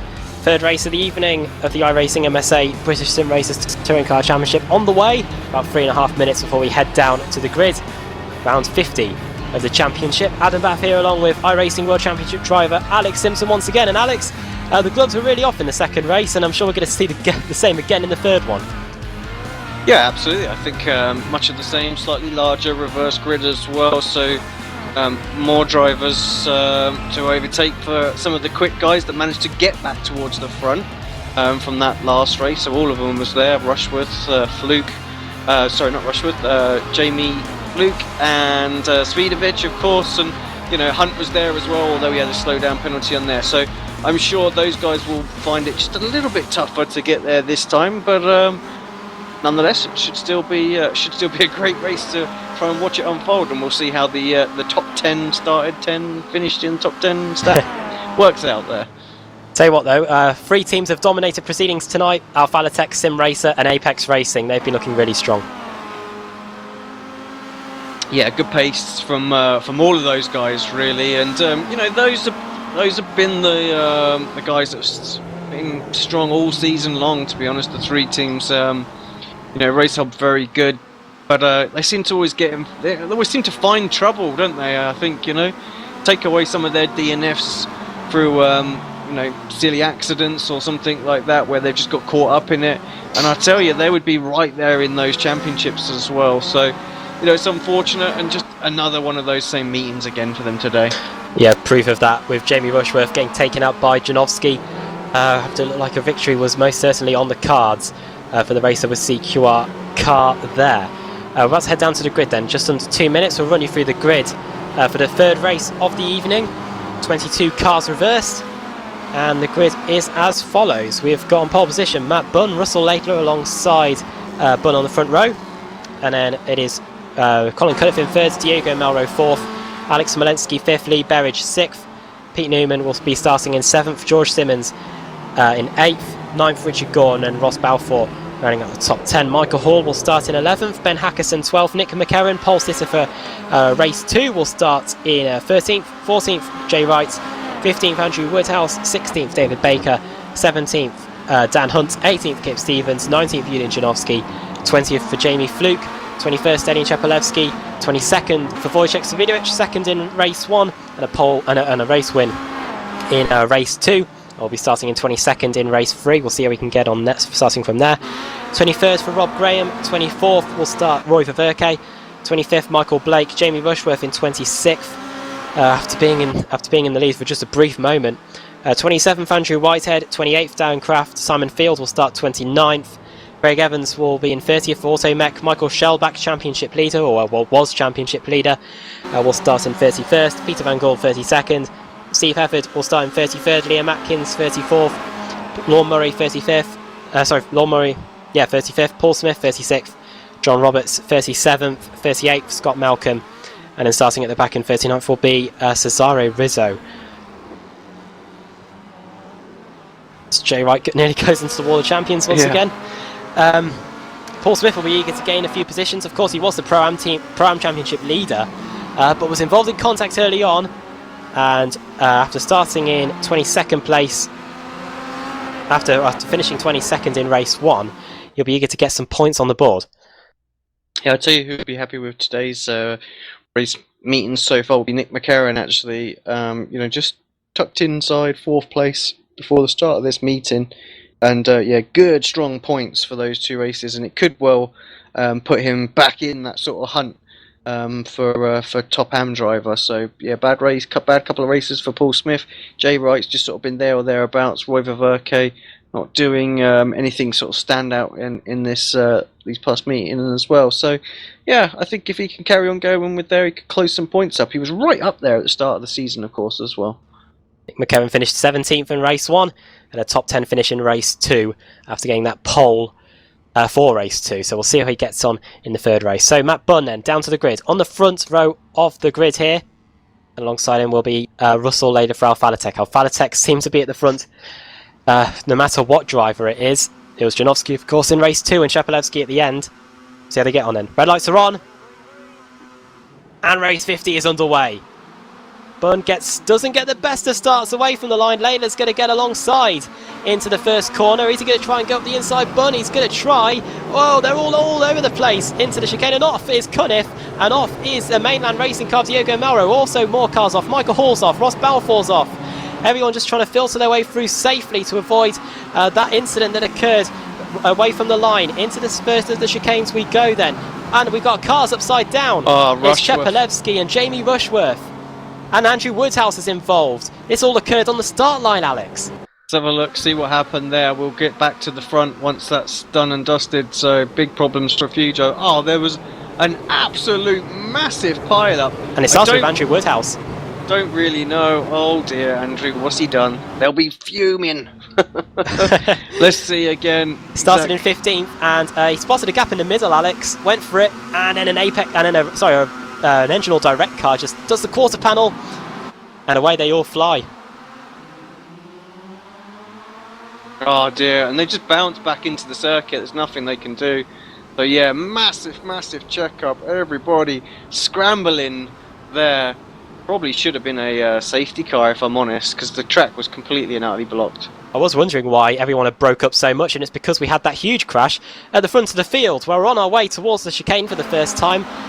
Russell Lader leads for Alphalatech, then it's Bunn, then it's Berridge, then it's Alex Smolensky with Richard Gore following, then it's Ben Hackerson, Jamie Fluke up inside the top 10. He started 20th. Up the inside of him goes Nick McCarron. Oh, contact between the Simpson racing car of Newman and Jamie Fluke. That's going to allow McCarron to get back through, and a slowdown for Jamie Fluke, so it's just not working. And a slowdown for the other Apex car as well. So the slowdowns are hurting Apex badly here today. Yeah, a lot of them have they've all fallen foul of it, I think. And where's Fluke going to come out on this one? Way down. McCarron down in 24th. So yeah, big problems for those guys. Russell Laidler though, let's just take stock where everything is. Lots of replays and stuff going on in that opening lap, but Laidler 1.6 seconds to the good over Matt Bunn. Lee Berridge tucked up behind him in third place. Smolensky is in fourth.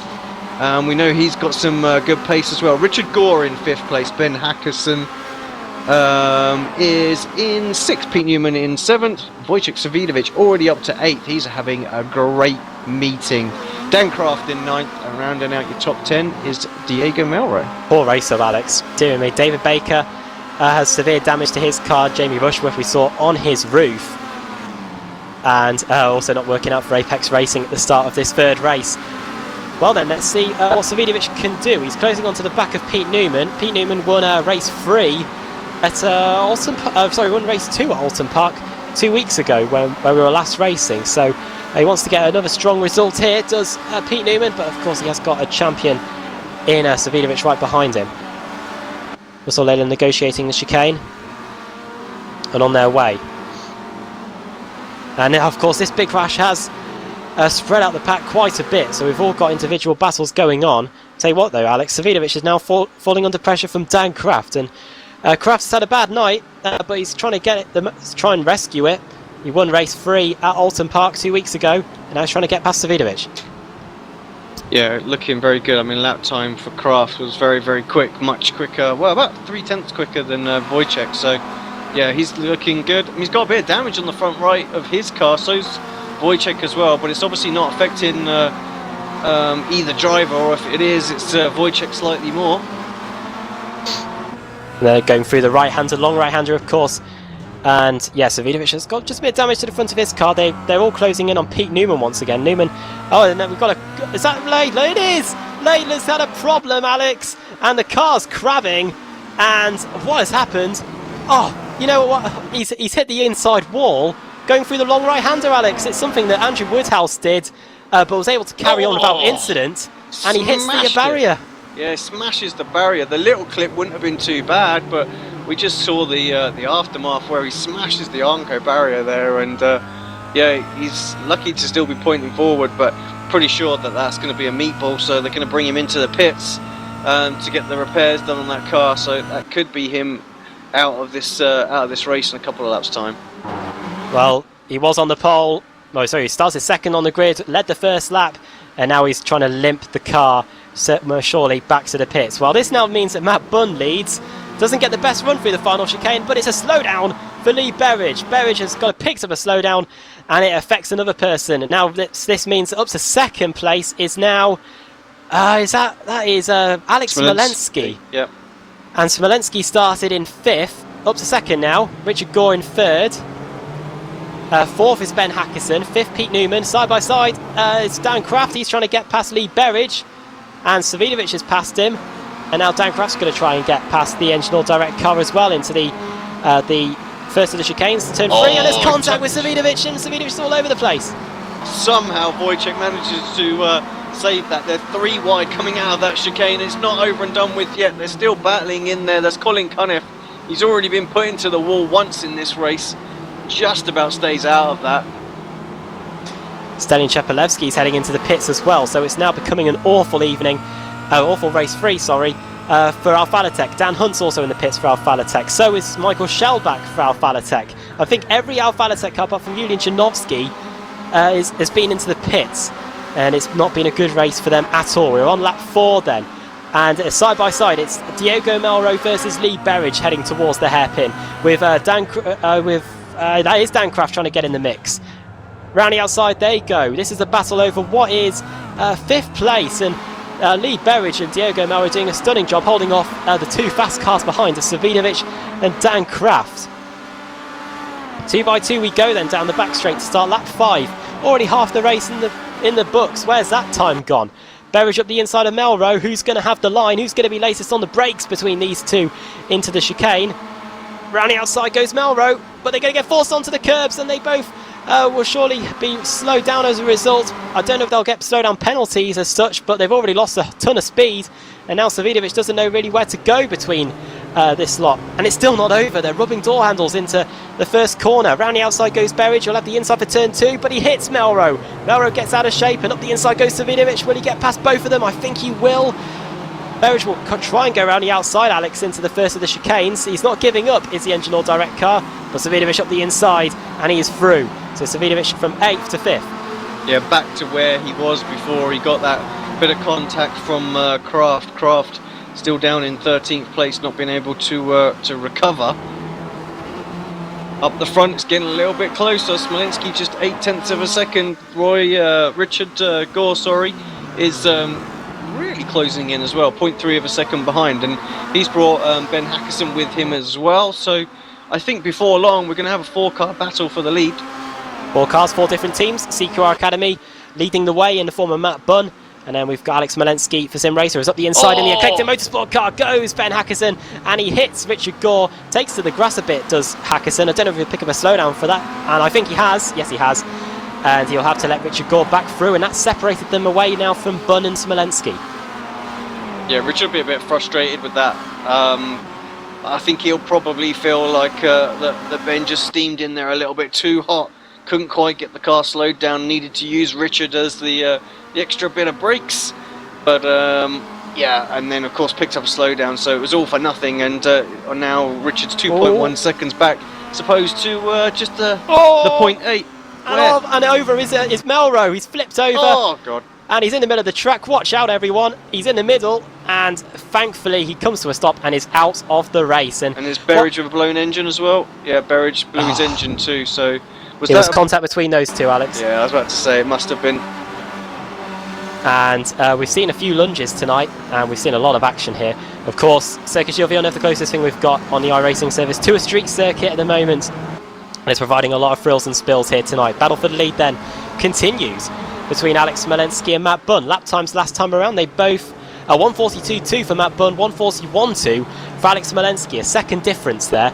Richard Gore in 3rd, 4th Ben Hackison, 5th Pete Newman, 6th is Savidovic, 7th Cunniff, 8th Whitehead, 9th Balfour, and 10th Dan Kraft. And if the battle for the lead has settled down, Alex, I think we should take a look at that battle between Kraft and Balfour and Whitehead. Up the inside goes Balfour. He makes the corner, but I think Whitehead will get a run on the exit towards the hairpin. 1 lap 6 of 9. Kraft gets a better one as well. He's trying desperately just to box in Whitehead. He's done exactly that. Late on the brakes for him. Whitehead still trying to look on his teammate. That's Kraft's teammate, but doesn't, loses the place to Kraft, and now Field wants a little piece of that action. They've got Fluke tucked up behind him. He's in 12th place after that slowdown, so just goes to show the pace that Jamie's had. It's been very, very strong all week, all race meeting, sorry. Kraft up the inside then in the Eclectic Motorsport car. Whitehead into the chicane. Are they all going to make it through? No, there's contact between Kraft and Whitehead. Whitehead's going to come back onto the track and fortunately doesn't hit the Simpson racing car of Simon Field. However, Field had to take evasive action there and has lost a ton of positions as a result, and it's a slowdown for Whitehead, which means his teammate John Roberts will be closing in on him soon. And the Automet car of Evans has benefited greatly out of that. Yeah, I just don't get it, Adam. There's not enough room for two Kias to fit through that final chicane. Every incident we've seen tonight where someone's tried to gone too wide, the person on the outside gets a nice slowdown penalty, or they get court panelled into the wall. I'm not sure what they're doing. Surely after this is race 3, surely they've seen this. And you know, their teammates will have told them that it's just not worth it. Well, I agree, Alex. And we're on lap 7 now. And yeah, several races have been ruined by that final chicane, be it slowdown, be it wreck. Of course, Jamie Rushworth lost the chance to take a win there due to Janowski having a lunge down the inside into the final chicane. The battle for the lead, though, continues. When we get to line, there'll be 2 laps to go. Alex Smolenski was quicker again by 0.2 of a second over Matt Bunn. Last time around, CQR Academy versus Sim Racer. Richard Gore just a bit too far back to get anything done unless these two start squabbling over the lead. Ackerson breaking away now from Pete Newman. Then it's Savidovic all on his own in 6th, Cunniff. Then it's the free friction racing cars of Cunniff, Balfour and Kraft. And then Jamie Fluke, who picked up that slowdown early on, rounding out the top 10. Simon Field with Craig Evans. Craig Evans, who started in 30th, is having an opportunity to try and take a position away from Simon Field into the final chicane. Doesn't look like anything happening there at the moment. But good to see Automech being one of the beneficiaries of what has been well, a pretty chaotic 3rd race of the evening. In fact, is it gone? Good battling going on here. This is Simon Field and John Roberts. They're side by side through turn 1, turn 2. Roberts leaves enough room wide and a few too many, perhaps just a little bit too much room, so loses the place. But there's been a lot of drivers as well that have just been trying to squeeze in on that turn 2, and John doesn't want any of that, wants to make sure that he finishes this race, but at the cost of a place to Field. Going through the right-hander they go then, where Russell Layla had his crash up in front of them. Evans goes wide, and this is going to allow Liam Atkins and the CQR Academy car to go around the outside, and Evans tried to shut him out, but it didn't work. And now Liam Atkins is going to try and go around the outside and is clear before we get to the 3rd of the chicanes. Evans closing back in under braking, but has not got a reply to the CQR Academy car for now. So that is Liam Atkins through into 11th place. Craig Evans down to 12th. Battling outside the top 10 here in the closing stages of the race. Smolenski's close. I'm not sure he's close enough to make a move. 2/10 back as they go into the final chicane. He's going to poke his nose out. You have to think that Smolenski will want to put a move in. He's not one to sit there. That final lap, he's definitely going to go for it. Smolenski was slower than Bunn last time around. However, Smolenski got a great run out of the final chicane. Onto the final lap we go. Bunn, is he going to have to do some defensive driving into turn 1? He is. And is there going to be a contact? Maybe a little bit of a nudge there between Smolenski and Bunn.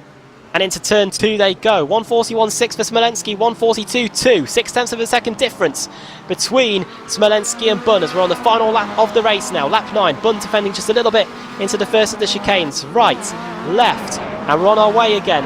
Don't do what Laidler did and clip that inside wall, because it will affect your race badly. Through the right-hander towards the 2nd of the chicane. Hard on the brakes. Bunn parks his car on the apex well, but I think Smolenski might get a better run on the exit. Let's see what they do towards the 3rd of the chicanes.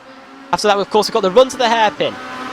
Richard's willing these guys to battle in absolutely every corner. He knows that if he can get close, if they actually do have a little bit of a challenge amongst each other through that final chicane, he might be able to nip in and take this this victory. He's not close enough though. They're going to have to attack here for him to get closer. Smolenski trying to line himself up so that he gets the absolute best exit possible. Matt Bunn parks his car on the apex all the way around that corner. Doesn't get a very good exit at all though. And yeah, Smolenski looks like he's got an opportunity. Once again, we're going to be too wide into the chicane. Through this chicane. Let's see what happens. Are they going to play it safe, or are they going to be two drivers going for a win? Let's see what happens. Bunn was first on the brakes. Smolenski's going to go around the outside. Oh, that's close. I think they might. Oh, there's been a quarter panelling. Who's picked up a slowdown? Have either of them picked up a slowdown? I don't think so. Gore might get second here on the run to the line. Alex Smolenski's going to take the win in race 50 of the iRacing MSA British Sim Racers Touring Car Championship. Matt Bunn just got second, ahead of Richard Gore, who was coming on strong there through the final chicane. Great finish between those two, and somehow, Alex, we were able to get two cars through the chicane without either A, a slowdown, or B, a wreck. Yeah, that's brilliant. There was a wreck on the final lap, though, someone into the wall of champions. And I tell you, Richard could have had that, but he just couldn't quite get his car over in time to use the momentum, and he had to check up ever so slightly as well. So in fairness, in the end, he was just a little too close going into that corner. But yeah, brilliant final corner. That's just what we want to see. Great racing, and those guys did manage to make it through without a slowdown or anything. So top job. Craig Evans was in 11th. However, his race ended through the final chicane. Contact between him and Simon Field sent the Automech car into the barrier, and it crabbed its way across the line in 19th place.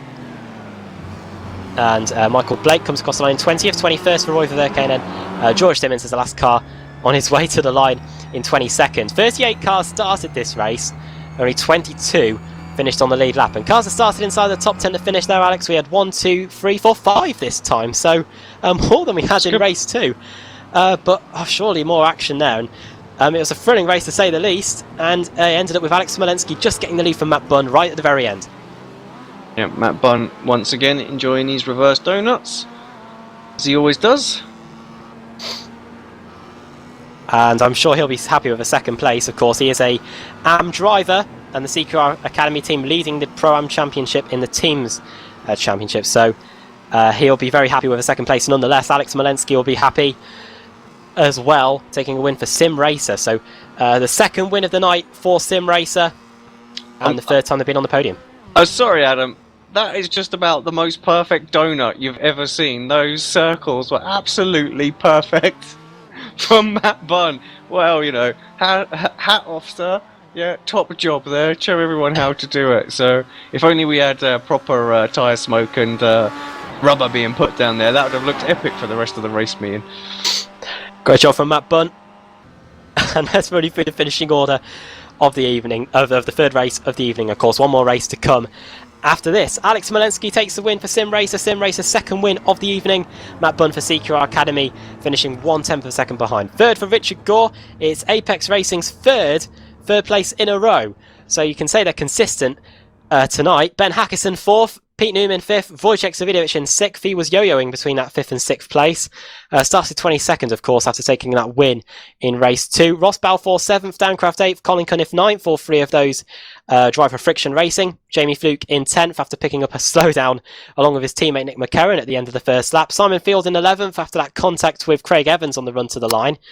Started in 29th place though, so that's still a good comeback fight from Simon Field for Simpson Racing. Liam Atkins 33rd to 12th, 36th to 13th for John Roberts.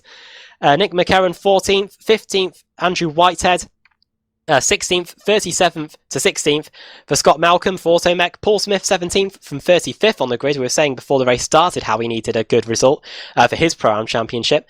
18th for Cesario Rizzo, who started 38th, and then 19th for Craig Evans, who started 30th and grabbed the car across the line after being nearly inside the top 10. 20th, Michael Blake.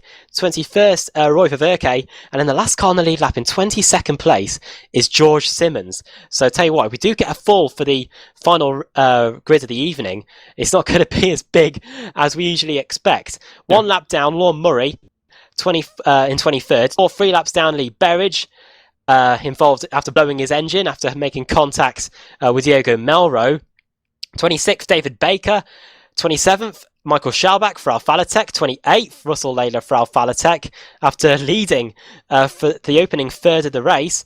Steve Hefford, 7 laps down. Stelin Chepolevsky also for Alphalatech, 7 laps down in 30th. Kip Stevens, 8 laps down in 31st. Jamie Rushworth involved in the crash at the start. In fact, all the cars on back were involved in the collisions at the start. Michael Hall, 33rd, 34th, Andrew Woodhouse, 35th, Dan Hunt, 36th, Julian Chanovsky, 37th. So how many Alphalatech cars were involved in crashes tonight? We've got 1, 2, 3, all of them, Alex, all of them failed to finish. And that's not going to be good for their team's championship. I'm sure you're going to be looking at the spreadsheet after the race to see how Apex have done. But a full 0 for a team in the BSRTC is not something we talk about too often. No. Chanovsky in 37th and Rob Graham 38th. Massive points as well, you know, from lost from a 0, so very rare. We're going to do the wheel, Adam. I'll hand it over to you just to introduce that. But after that, we're going to have a quick look at the replay of the start as well, as a couple of people are just asking for that. So yeah. Okay, we'll be going into analysis of the start line crash in a moment. The car's eligible for the reverse grid for the final race of the evening, round 51 of the iRacing MSA British Sim Racers Touring Car Championship are as follows. Scott Malcolm, Paul Smith, Cesario Rizzo, Craig Evans, Michael Blake, Roy Ververke, George Simmons, Lorne Murray, Lee Berridge, Diego Melro, and if we have a full, it will put, I think, Lorne Murray onto pole, because I think cars that are 1 lap down still get accepted into the full reverse grid. So, Alex, over to you then. Here we go then, final time for the night. Who is going to get that pole position? Oh, it's close to a full, it's just ticked past. We're going to hit 25th, I think, yeah, comfortably in the 25th segment there. So Diego Melro, who was on his roof and finished 4 laps down in 25th, will get reversed onto pole position. Lee Berridge, the guy that was instigated that crash, will be alongside him on the front row. That'll be interesting to see what happens into turn 1. Lorne Murray will be 3rd, George Simmons 4th, and Roy Ververke will start in 5th. Right then, let's have a look at the start line crash then. Andrew Woodhouse, I think, is one person to pick out. He started 15th on the grid, but I think he'll soon find himself on his roof along with quite a few other cars, Alex. Let's have a look. You can just see where he moves over and, like say, just gets sucked in, and everybody just sort of, yeah, just ricochets straight off of the wall, and everybody just plows in, you know. There's just no, people don't see it, there's just not enough time to react to it. People brake and check up and they get hit from behind, shoved straight into it. So yeah, massive problems there, and then people just have enough. And poor old Jamie's on his roof. His teammate knocks him back onto his all four wheels just in case he can get round. But yeah, no safety car, you know, which was yeah, surprising. Really should have been one there, and those drivers who did could have had the opportunity to carry on. Which was interesting because at the same time we had a crash down at turn 1 between Ross Balfour hitting Michael Hall, and that was a secondary incident to what happened with Diego Melro and Colin Cunniff, which was at the front of the field. So quite a few incidents unfolding at the start. Well, let's hope for a clean start for the 4th and final race of the night. Yeah, different conditions. Sunset conditions, of course, and the cooler track temperatures as well, should be anyway. So we'll see if there's any difference in the 35-degree track temperatures we had for race 3. Well, let's see what happens then. We've got 25 cars reversed for the final race of the evening. Join us in a few moments here on Apex Racing TV, iRacing Live and Motors TV for what is surely going to be an absolute crash fest in the iRacing MSA British Sim Racers Touring Car Championship. Race 4 is coming up in a few minutes.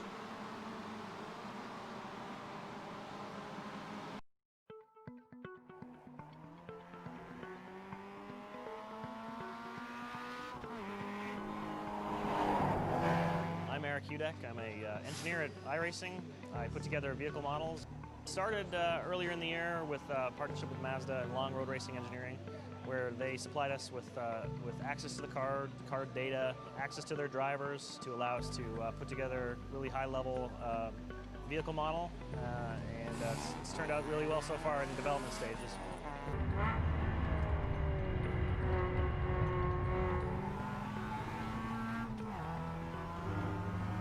These new MX-5s are incredible. Between the BF Goodrich tire and then all the suspension engineering that Long Road Racing and that Mazda has done, I've been very fortunate to be one of the lead development drivers for the new Global MX-5 Cup car. We've done a lot of R&D on not only suspension, but things that will not only improve the safety of the vehicle for racing, but also the longevity of it in a racing environment.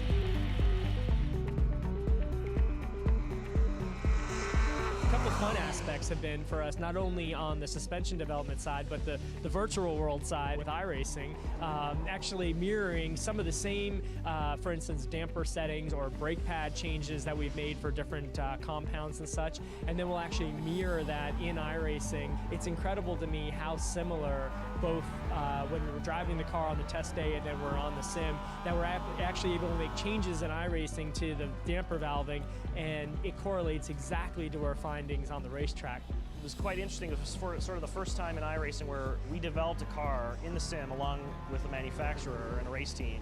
Generally speaking, a team or a manufacturer will send us a data dump of information covering everything from tires to aero if the car is set up that way, all the mechanical bits. The big difference is those cars are generally already in production or already racing, and this go around it was essentially from scratch. When Long Road Racing received their cars, we started getting our first bits of data, and as they got more data, we got more data, and we were able to go back and forth in the sim and compare with how the car performs on the racetrack.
Me and my friends in this place gonna party.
Welcome back to Apex Racing TV, iRacing Live and Motors TV for the final race of the evening, race 4 of the night and round 51 of the iRacing MSA British Sim Racers Touring Car Championship. Adam Bath here with iRacing World Championship driver Alex Simpson once again. Alex, race 3 was full of frills and spills, the track temperature has cooled down a bit, and race 4, well, as with from some of the scenes we're seeing in warm-up here, we could be in for more of the same. Yeah, I think this is going to be a great final race as well. Just the elbows will be out. People will be trying to get as many points as they can possibly get on the final race of the evening. So yeah, it's going to be good. Track conditions a little bit slippy on the first lap. It's a bit colder out there now, but what it will be is it will be much grippier through the rest of the run. So yeah, people will be trying those late moves here and there as well. Cars heading down to the grid. Want to find out more about the championship? Head over to BritishSimRacers.com. You can get 3 months for the price of one in the description down below. PR-BSRTC. And what you're seeing tonight is iRacing.com. If you want to get involved with iRacing, head over to iRacing.com. All you need is a reasonably powerful PC, wheel and pedal set, which we recommend, and then you're on your way, Alex. Yeah, absolutely. Nice and straightforward. 25% discount on membership at the moment as well. So yeah, now's the time to do that. You can get up and running really, really quickly. Start off in the rookies in the Mazdas, or do a bit of oval racing if you fancy. Diego Melro on the front row of the grid then. Second, Lee Berridge. Third, Lorne Murray. Fourth, George Simmons. Fifth, Roy Ververke. That is your top 5, and the red lights are on, and race 51 is underway. Melro gets a good start away from the line. He's able to just pull clear of the engine direct car. Berridge into the first corner. Berridge not giving up. Up the inside goes George Simmons. Lorne Murray trying to get involved in the action as well. Not too many cars getting sideways. They are now, as an Automet car, Roy Ververke gets a little bit of a hit from Cesaro Rizzo. Everyone working their way through the first corner without too much incident. Everyone's through safely. And now we're on our way down to the first chicane, Alex. We've got a car off, Michael Blake. And he's stuck in the wall, it looks like. He started 6th, and his race looks run already. Melrose sideways, he's skidding his car around, power sliding there through the second of the chicanes. Berridge tried to get through, however he's lost a ton of speed after trying to go around the outside. That's going to allow his teammate, George Simmons, to get alongside. Down to the third of the chicanes, and that is George Simmons through into second place. So Simmons has started 4th, up inside the top 2 already. Roy Ververke then trying to keep up with them in the Automet car. Then it's Lorne Murray, Cesaro Rizzo, Paul Smith, Scott Malcolm, Andrew Whitehead, Nick McHerron, of course, on pole in race 2, John Roberts, Colin Cunniff, and Jamie Fluke. That's your top 15 or so into the hairpin. And Lee Berridge is trying to keep up with George Simmons. Simmons now trying to get past Melro down the back straight for the first time towards the final chicane, where we've seen a lot of incidents occurring. Michael Shellback already out of the race. An absolutely awful night for Michael Shellback, the championship leader going into this race meeting. Melro moving across the track there into the final chicane to try and block off George Simmons, and now we're coming around to complete the first lap. It's been another big incident as well, and I hate to say it, but two Alfa Latek cars. There's been a few more Alfa Lateks in there as well. That's 3 of them out, because it's Russell Laidler and it's Chepalewski as well. So major problems for those guys tonight. An absolute shocking meeting. I wonder if we can get a little replay and see what exactly it was of those, because yeah, not the best. Janowski's just coming across the line in 37th, sorry, in 26th. So we'll see what happened to Stelin Chepalewski. Andrew Woodhouse also involved in contact. Oh. Well, this is the aftermath of it. We've not caught all of it. Let's go back a bit further. It was on the way down to the hairpin, it looks like, Alex. And it's an Alfa Latek car already around, and it's a quarter panel between Shellback and the. It's hard to explain, Alex. Going into the further chicanes, yeah, Shellback gets up the inside. He then gets quarter panels into the barrier, and Chepalewski comes along and gets involved in more shenanigans. Yeah, separate incident actually, you're right, and a lot of people checking up and whatnot in there, and craziness coming out of that corner, so. Diego Melro continues to lead. George Simmons in second, Lee Berridge third, fourth Roy Ververke, fifth Lorne Murray, and it looks like the battle for the lead could be on towards the final chicane on lap 2 here. The slipstream is on, and Melro just not moving across yet. However, George Simmons having a little look at the inside into the final chicane. Of course, he knows that he still has got 7 laps to try and get a move done. Melrose goes wide though through the chicane and nearly hits the wall of champions. And now here comes George Simmons to try and take the lead for Engine Oil Direct as we come across the line. Let's just take stock, see where everybody is while we're looking at this battle up the inside. Is he going to do that? Top 10 still looks very, very close, although it has separated out more than what we have seen. You can just see 2 separate packs really now out there, and Scott Malcolm leads the second of those. Melrose trying to hold on to this. Berridge looking good. Simmons there. Vaverke looks very quick as well. Closing in. Paul Smith. Smith needs a good race. He's really struggled tonight with points as well. Needs to see if he can push, maybe go for the win. Looking lap times wise, he's right there with those guys, and he hasn't got the draft. So if he can just pick up a little bit where these guys are battling, just tag onto the back of them, I think he's got a good opportunity here. 141.2s from Paul Smith, so he's lapping consistently with the guys at the front. And let's see what the Engine Oil Direct cars can do this time. Lap 3 of 9, already 1/3 of the way through this final race of the evening. Andrew Whitehead under pressure from Nick McCarron, Dan Crafts, Ross Balfour and John Roberts also battling. Pete Newman in the mix here as well. These are all positions outside the top 10. Just on board with John Roberts right now. He is tucked up behind Ross Balfour. Balfour pretty close to the car ahead. Yeah, Balfour can't pull anything off there. Everybody's just scrambling for positions a minute. Nick McCarron coming under a bit of pressure from Dan Craft. Dan Craft already passed. Is that a slowdown possibly for McCarron because he's dropping back another place? Balfour through and another 2 places, so it must be a slowdown. Must be a slowdown for Nick McCarron. Let's see if he continues. Side by side. Whoa. Oh, a little bit of barging going through there, and Newman picked up perhaps on what I said maybe in the last one. You just can't get through there. He didn't want to go through there side by side and just concedes the position, but does fight back because he's able to get on the power just that little bit earlier. Gonna have to go around the outside of 2. Does that, leaves a little bit of room. Coming under pressure from Svidovic, doesn't get the exit right at all. Svidovic just takes that position. Svidovic through then. He was 13th coming across the line, and now he's up to 12th. And now he's going to try and set his sights on John Roberts. Roberts going a bit unconventional line there through the first of the chicanes. And now they're going through the long right-hander up towards the second chicane. Svidovic looking up the inside. He's going for it. Up the inside goes the Sim Racer car. And Pete Newman might try and follow him through as well. He's going to try and go around the outside. It's the Simpson Racing car. He's got the grip on the outside, and he might be able to get alongside before we get to the next chicane. Up in front of them, Ross Balfour side by side with Andrew Whitehead. Balfour up the inside of the Eclectic Motorsport car, and has him through. I'm just going to jump in just a second, chaps. That was such a bottleneck on the first lap. You know, there were a lot of us going very, very slowly, and there was nothing we could do but kind of pile into what happened there in front. So it just blocked the track completely. So very difficult whenever anybody crashes around here.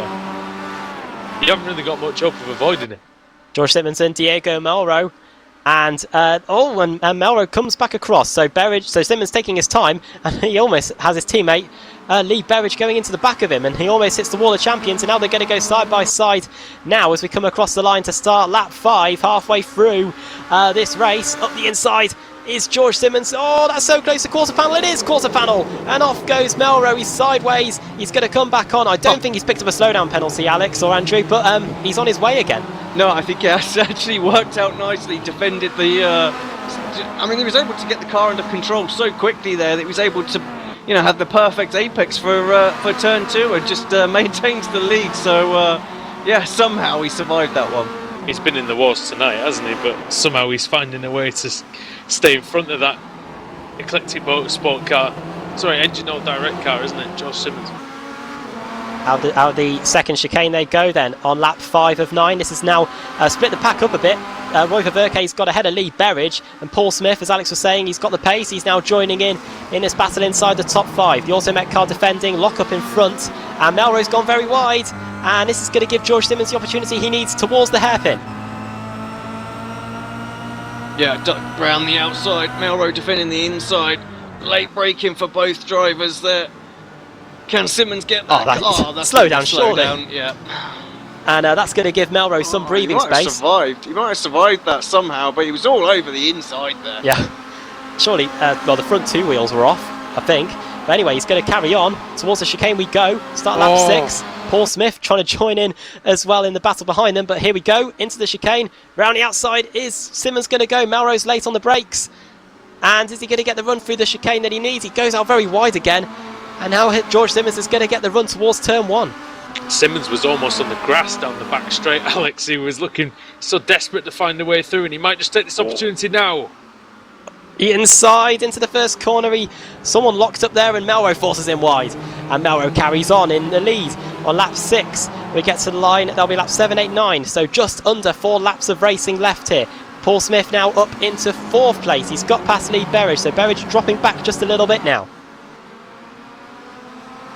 Yeah, Verke is the next man on for him as well. Looking at lap times, 0.3 of a second quicker than Roy. So, yeah, Paul got a good opportunity for a podium here, just 4 laps to go.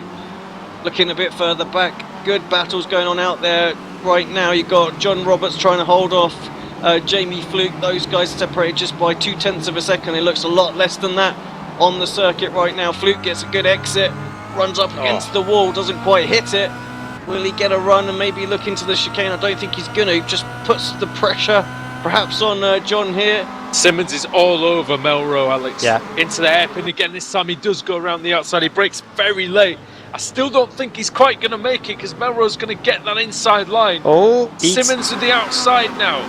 We've seen tonight, Andrew, that Jamie Rushworth was able to get it done brilliantly, and George Simmons has been able to make it work to similar effect. He might be clear, in fact, by the time we get to the chicane. Melrose won't be if he has anything to say about it. They're side by side down the straight, very close. Trying to get a tiny bit of side draft. I'm not really sure whether that's effective in the Kia Optima. Simmons brakes late. Is he going to hit the chicane perfectly? He does. He's very nearly into the wall of champions. And Alex, that was pretty textbook into that last corner. Yeah, brilliant overtake manoeuvre there. You couldn't get it any better. Really got the move done with the exit out of the hairpin there, and yeah, Melrose tried to hold on there, but just couldn't quite do it. It's back up the inside though on the exit of turn 2, and on George Simmons is off a bit. 2 wheels onto the grass, and now Melrose back up the inside. So as usually happens, you fight hard to take the lead, and suddenly that car's not in front of you anymore. You make a slight mistake, that's all it needs. I was just going to refer back, Adam, to what you were saying about the hairpin.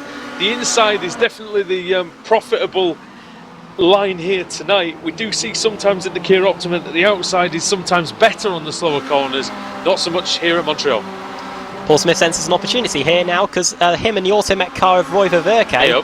And a slowdown for another Automech car. It's Craig Evans. He stopped actually right in the middle of the circuit. That would have raised a few eyebrows there for some of the drivers. And now Paul Smith getting a good run. Doesn't mean slow down that much. I don't think. But Melrose, again, he's better off that last chicane, Adam, this time. He's probably not even having to go defensive into the hairpin. And we'll see if this makes a difference up the back straight now. And look at that traction. Now we're going to see how the slipstream works. Yeah, brilliant traction on the exit. And Melrose versus Simmons on lap 7. We get to long, we 2 laps to go. Hairpin. And that was, I think it was Jamie Fluke into the back of, I think it was Scott Malcolm. Yeah, those two were close on the track. So Fluke just hitting the Automech car. Oh, and Simmons, I think, made the tiniest amount of contact with Melrose. But again, Diogo Melrose stays in the lead.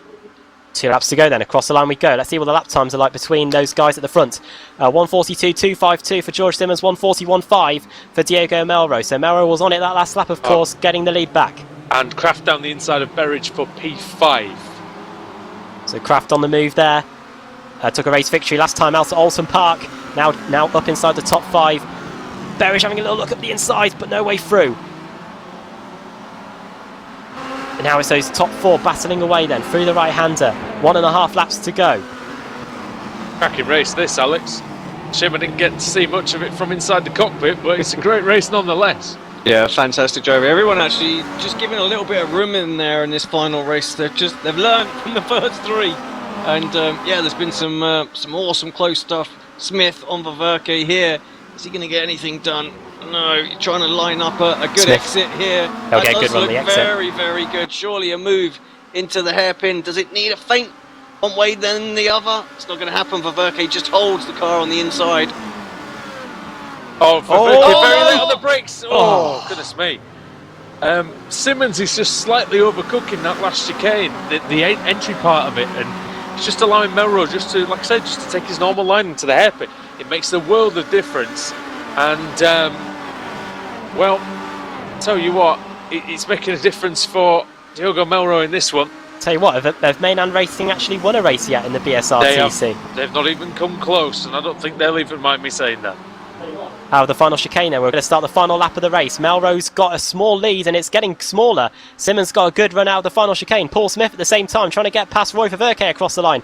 Paul Smith commentates on Roy Ververke, of course, in the club series, and he's up the inside into the first corner. He gets to the inside for turn 2, and surely that is the position settled, but Ververke will try and hold it out around the outside. Brilliant from Smith. And that should be third position. Oh, down yes, inside and as the inside well is goes Kraft. Kraft, that's opportunistic from Daniel Kraft. And he might even get Smith here, as Smith's had a bit of a poor run. He almost brushed the wall on the outside. Oh, goodness me, Kraft, is he going to do it? No. He went through the wall, I think. He was going so quickly. Smith's a little wide, but I think he's going to get away with it. So up into third is Paul Smith. Still Melrose leads, and this is the final lap, gentlemen. And Melrose was slightly quicker, Alex, than Simmons last time around. It's going to have to take a valiant effort for these final few corners for Simmons to try and get past this Mainland Racing car. He gets a slightly better exit, 0.4 of a second. Needs to absolutely nail this hairpin here if he's going to have an opportunity. It's going to take a late move. Let's have a look. Under braking very late. It closes in just a little bit to Simmons. Not the best of exit. Runs a little bit wide. And actually, I think if Melrose can just keep it pointed forward through this final chicane, he'll be okay. Smith and Kraft are side by side though. Kraft's got the inside. Will Paul Smith try and hold this round the outside? I think he'll want this podium desperately. He won't want the slowdown though. Kraft he's is going to let through. Kraft through. Oh, Simmons has got a brilliant... He's done a brilliant chicane, but I don't think it's going to be enough, Adam. No, it's not. And Diego Melrose for Mainland Racing, their first win, his first win, and race 51 of the iRacing MSA British Sim Racers Touring Car Championship goes to Mainland Racing and Diego Melrose. Just under a tenth of a second difference between him and Simmons. Dan Kraft just got third place. 96 thousandths in it between him and Paul Smith. Roy Ververke bringing out the top 5. Oh, there's been a crash right at the end there as well. Smolensky and the other Alfa Latek car. And Janowski. So yeah, Alfa Latek, that just wraps up their night. I don't think Alex Smolensky has learned very well from the previous time we were at Montreal, because I believe he did exactly the same thing on the exact same last lap and the last corner. So. And just to prove your theory about two cars going side by side through the chicane, it doesn't work. We haven't quite got Rob Plumley reversing over the line this time though. And those two will be the last cars across the line. I just a word for Melrose. I mean, he's had a bit of a shocking meeting actually, but pole sitter, race winner. And he's led every lap, apart from about, 3 corners in the middle of that race? Fantastic. Great job from Diego Melrose. And a great final race. 24 cars finished on the lead lap. Once again, we did have 38 cars start. And cars that started inside the top 10 that finished there, we have 1, 2, 3, 4, 5 again, same as race 3.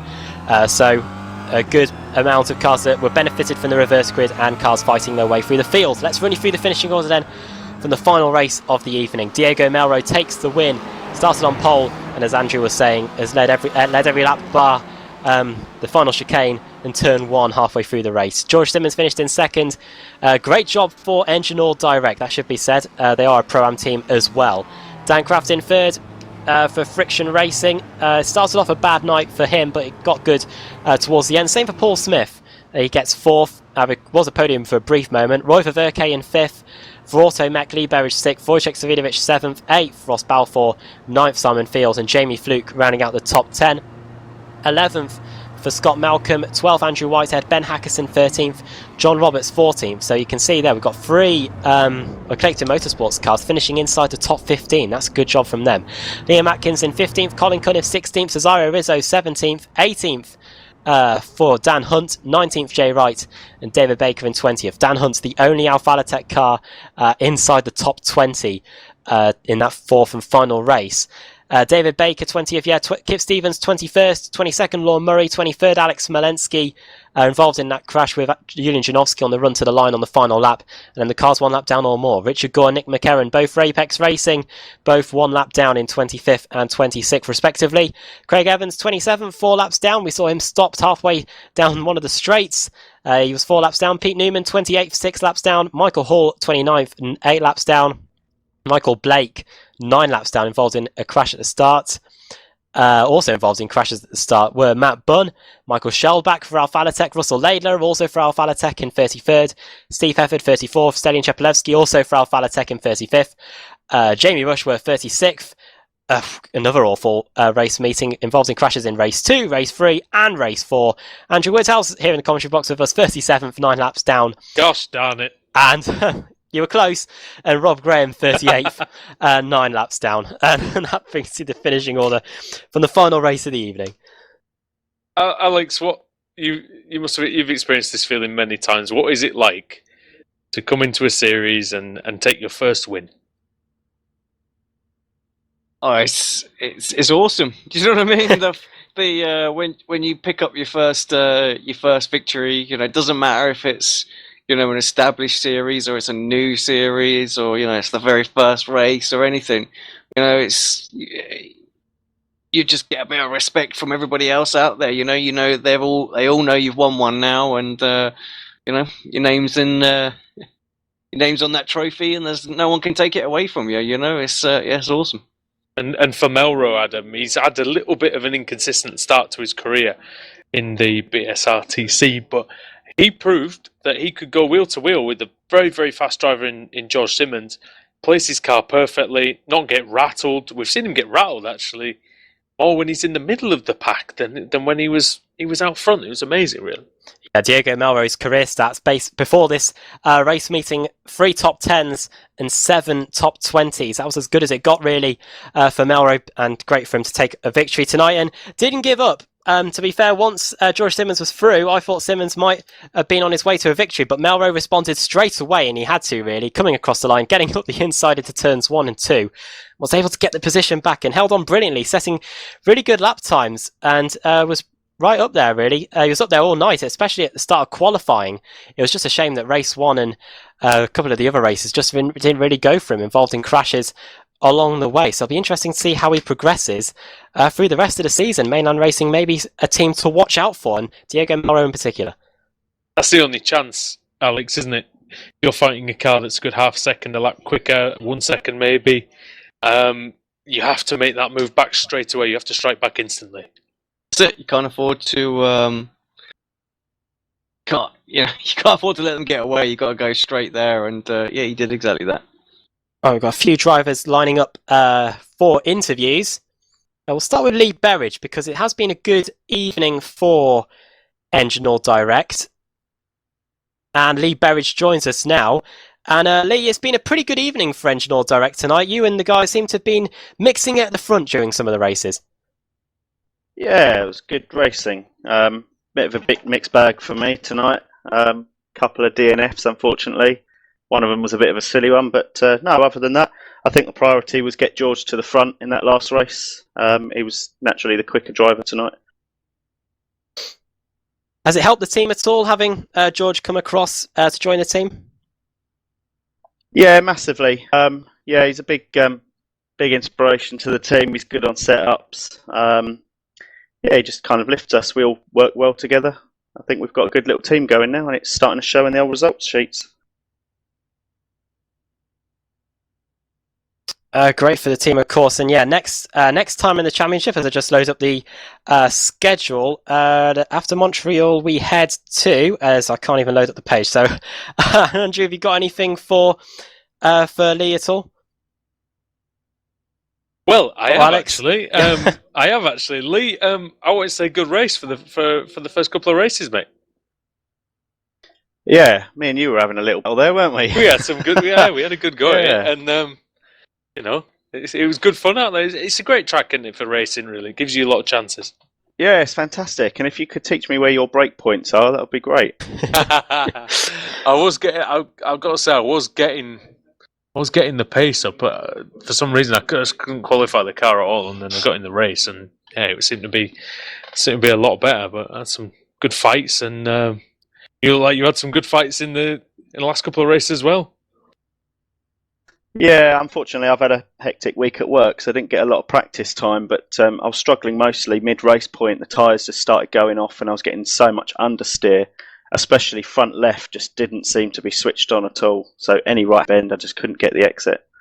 Yeah, I mean, I think especially in the hot conditions as well, the tyre conservation was pretty important. It's hard to do when you're scrapping away with people, but I think it's difficult. You've got to get a setup as well that's got those pressures right. And Alex has done a great series, of course, of how to do the tyre pressures. And Mr. Simpson, that's pretty important, isn't it? One of the most important things you have to do, every week, especially now that we have variable weather conditions out there as well. So just, figure out what you need there. Yeah, super important. And like I say, if you want to figure it out and understand it a little bit more, heading over to the YouTube channel, and there's a playlist on there for all about setting up the car, and a couple of the first sections are all about tyres. Thank you, Andrew.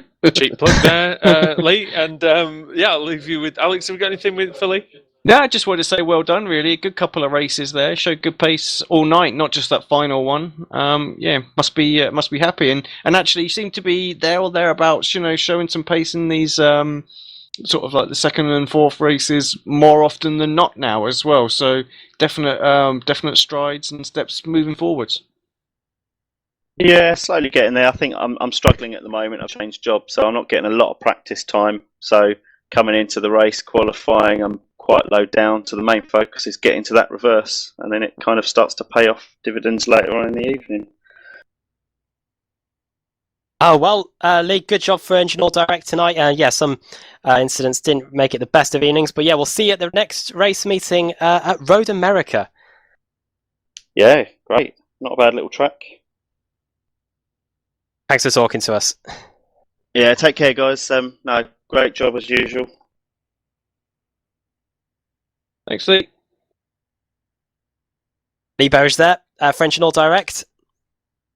Who's next to get into the... Well, we've got quite a few drivers, actually. Andrew, who do you think we should get in? George Simmons had a good race that Alex, last one. Yeah, let's go with George.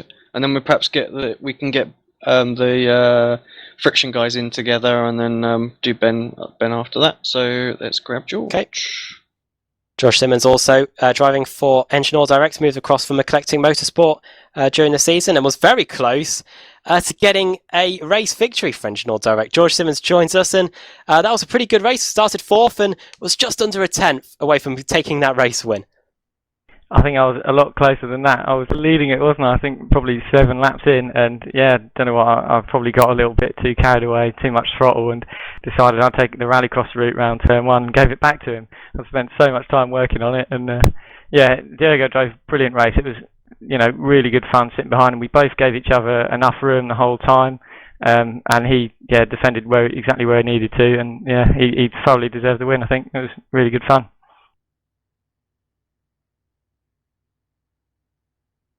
Next week, then. Oh, sorry, Alex. Yeah, go on. I was just about to say, we were just talking to your teammate earlier on. Grateful that you've joined the team. How have you gelled in so far over at Engine All Direct? I think the main thing was that it was quite difficult racing in Eclectic as the reserve driver, because quite often I seem to always qualify right next to Ben Hackerson, and the two of us would always be following each other around and trying to be careful of each other. So now I get to give him a bit of a race, and I can sort of help the Engine All Direct guys come up. I think we sort of work quite well in unison with the reverse grids, really, because generally I'll be qualifying a bit higher up the grid than them for the first race, and then with the reverse, hopefully they'll be sort of mid-pack and it'll drag them up to the front. So we sort of complement each other quite well, really. But no, it's a good atmosphere. I mean, we're sort of partner teams anyway, EOD and Eclectic. So it's one big family, really. Next week, then, George, we head to Road America, completely different to this circuit. Lots of long straights, so the key is going to be different to set up due to the slipstreaming. Yeah. I think it's going to be a bit of a challenge, really. It's not a circuit that I've been before in iRacing, so I'm going to be fresh to that one, but luckily most of it's just straight lines anyway, so hopefully it's not too difficult. It's difficult. There'll be plenty of slipstreaming and probably a nice bit of carnage as usual. So yeah, looking forward to it as always. It should be good fun. For a small fee, Alex will tell you how to drive it. I'm pretty useful there. No, it's very good. You'll have to find a good compromise on the setup between the straight line speed and the balance, because that middle sector is very tough. And it's tough on tyres as well. So but well done today, George. Anyway, mate, it's good to see you back up there again. And just a shame you couldn't quite get the win, but that's about as close as you can get. I think I sort of turned my season around a little bit so far. At the start, I was getting lots of DNFs, and the first race tonight was my first DNF for 21 races in a row, so that was quite helpful, really. But yeah, I think it's going in the right direction. Obviously, want to get in there and say thanks to our team sponsors. So obviously moving over to Engine Oil Direct now from Eclectic Motorsport, and I've got another sponsor coming with me this weekend as well at the Race Hut. They've got 2 race centres in Oxford and 1 in Slough. So yeah, glad to bring those boys along with me too. Hopefully onto the podium a few more times. Excellent, nice one. We'll let you go, George. Well done on the second place tonight, and I hope we'll see you at the next race at Road America. Thanks for talking to us. Right then, Alex. So we've got Colin Cunniff and Ross Balfour available for a quick word. Both of them driving for Friction Racing, and they had a reasonable race meeting. Some of them anyway. But where should we start? Good start. Yeah.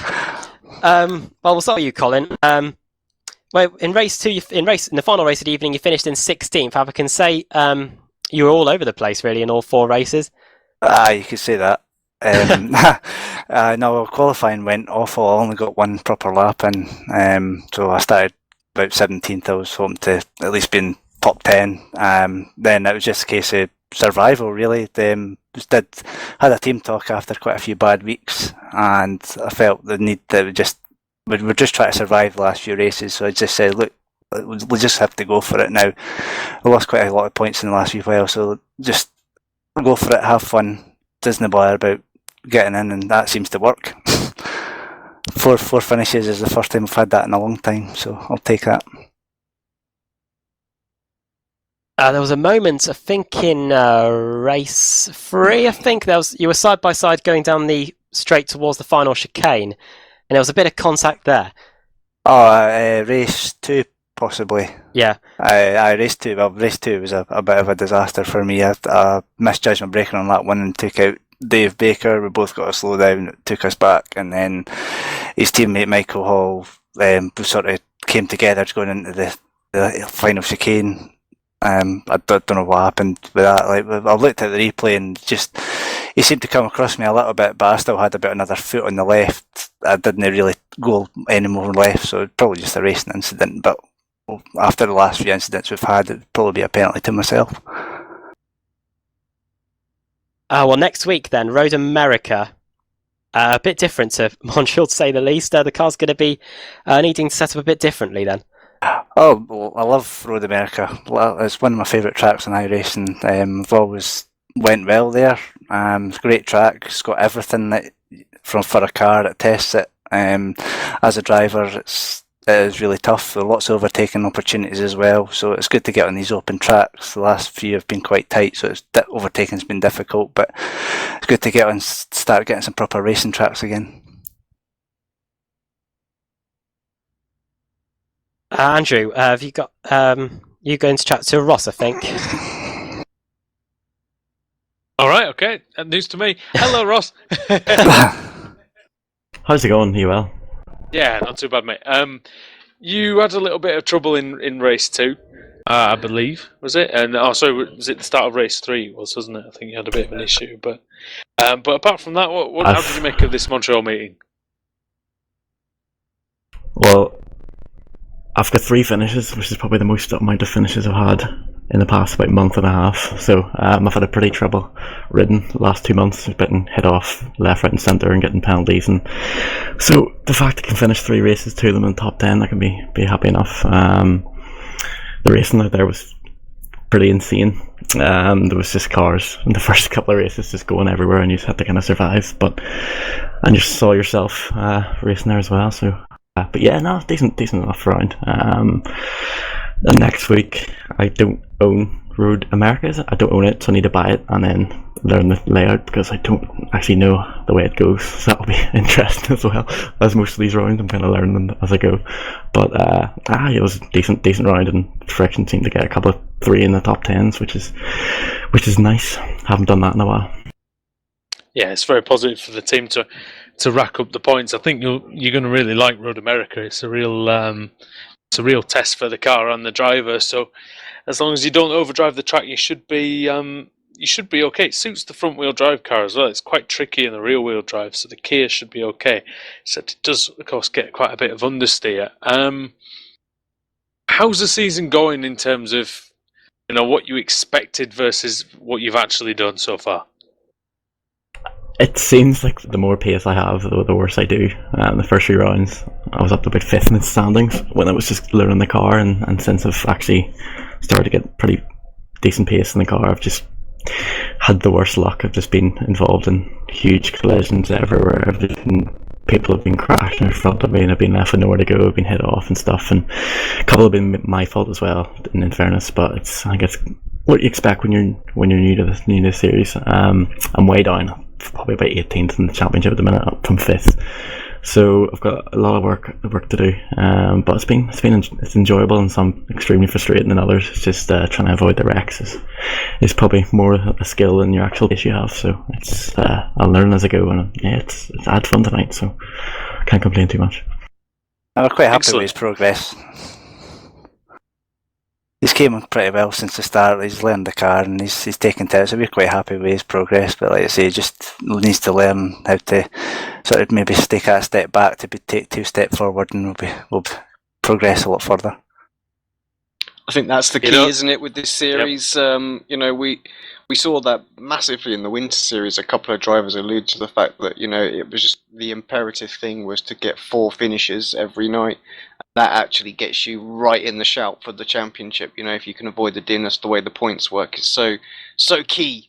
That sometimes that you have to kind of bail out of these things to make sure you survive, and always be on absolute guard. So yeah, it's a tough. I know that's what you teach drivers, isn't it, Alex? Yeah, and it's hard because it goes against every kind of fibre in your body when you're racing out there. You're like, no, don't you? You're not coming past. But sometimes you just think, who am I racing? Is there a chance that I might just get that tag on the rear? And if you do, you're toast, aren't you? So it's if you do, really you cause tough. a start line pile-up. Yeah, yeah, that's it. That's what I found out. We went and we got a few tracks there where we just thought we didn't have the pace, so we just said to each other, look, just get 4 finishes, and that's exactly when it all started going wrong. We were more concentrating on trying to finish, and we're thinking about things too much rather than just letting it be natural. Yeah, and that's where we went wrong. So I think now we've just got to just let everything come naturally now, and I think we'll get back on top again. Well, all the best for next week's race, and hope to see you in the booth again. But up on the podium. Hopefully. Cheers, fellas. I probably won't be there, but Colin could. Yeah, cheers, guys. Good to talk to. Friction Racing, of course, mixed night for them, but they look like they're going forward and should do well at Road America. Finally then, we've got Ben Hackerson joining us here. Hello guys. Race 4, just trying to look through where you finished actually. I think it was like that's 13th. 13th, near the front in race 3. So. Yeah, 13th. You were with your teammates, so it was a good night for a good race 4 for a collective motorsport. I think overall it is probably our best race meeting. Finally, we haven't really had a good meeting. We've all come out happy with it, and I think this is the first time. But although we've only finished 10 races, but the finishes have been good all round. I was actually wanting to come in here because I don't know if you saw it in race 3, Alex. I just wanted to get your opinion on the crash with Gore. I can't remember. You can't remember it? Okay, you probably missed it. Yeah, I probably missed it. Sorry. Yeah. Oh, right. No, I saw it actually. Was that when he left the door open at the hairpin? Yeah. Yeah, I didn't see anything wrong with it. Okay, because it cost me a slowdown, and I think it just cost us both the chance of winning the race. As in, I didn't think there was anything wrong with your move. I didn't see. I thought it was. If I'm honest, and now I'm a teammate of Richard's, but I think he was a little bit asleep on that one, and I think he didn't really expect you to be there. But you had every right to go there, in my opinion. So. All right, thanks. Yeah, I do. Actually, no, I do remember it now, and I did see it, and obviously, I said my piece on the stream there as well. That I definitely, like Andrew said, he was definitely a little surprised, and in the end, it cost you. But like you say, it cost you both time, didn't it? So that you didn't have the opportunity to win. Yeah. Neither of you had the opportunity to win there because you were closing in on them as well. So Probably went for it too early. In my opinion. Yeah, just one of those. Just one of those things. But I don't think anyone was to. It was just.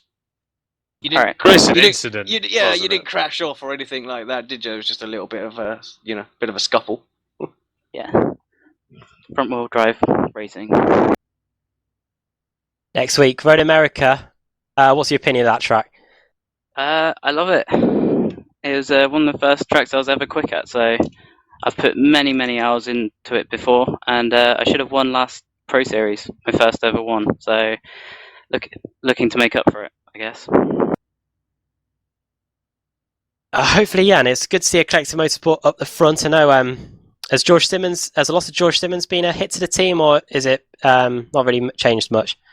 It's not changed a lot because he's now in EOD, which is also our teammates, basically. So we're still working together, still talking to each other, still setting up the car together. So it's not really a big change, apart from he's now scoring points instead of not. Okay, well, Alex or Andrew, got anything finally for Ben at all? Not really. I think, again, Bennett's just onwards and upwards, isn't it? And just keep the good finishes going and see what you can do in the second half of the season. All right, yeah, thanks. Cheers, Ben. I was gonna, as he's been waiting so patiently, and I've just seen the championship standings for the teams. I thought we'd bring in this fella, Jamie Fluke. Yes, Jamie.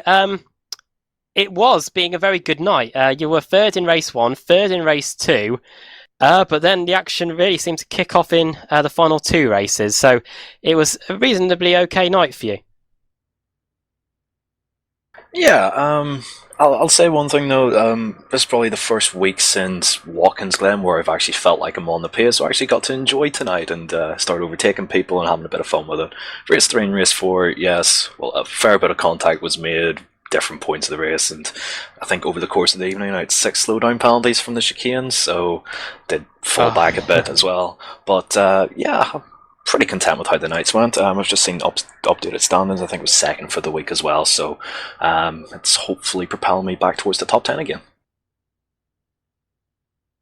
And up 5 positions to 7th in the Drivers' Championship for yourself, so that puts you comfortably inside the showdown. And it's great for Apex Racing as well, because due to our Falatech's awful race meeting, you're now top of the team's championship.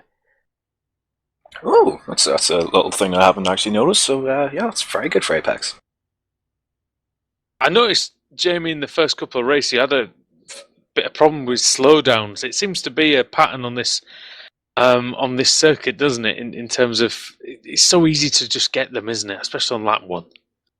I will say for every single one of the slowdowns bar the contact with Dan Craft at the end of race 3, all of them was me trying to set up someone, trying to get down the inside, coming off of a chicane, and I was just taking too much curb, and that's really what sort of killed me a bit.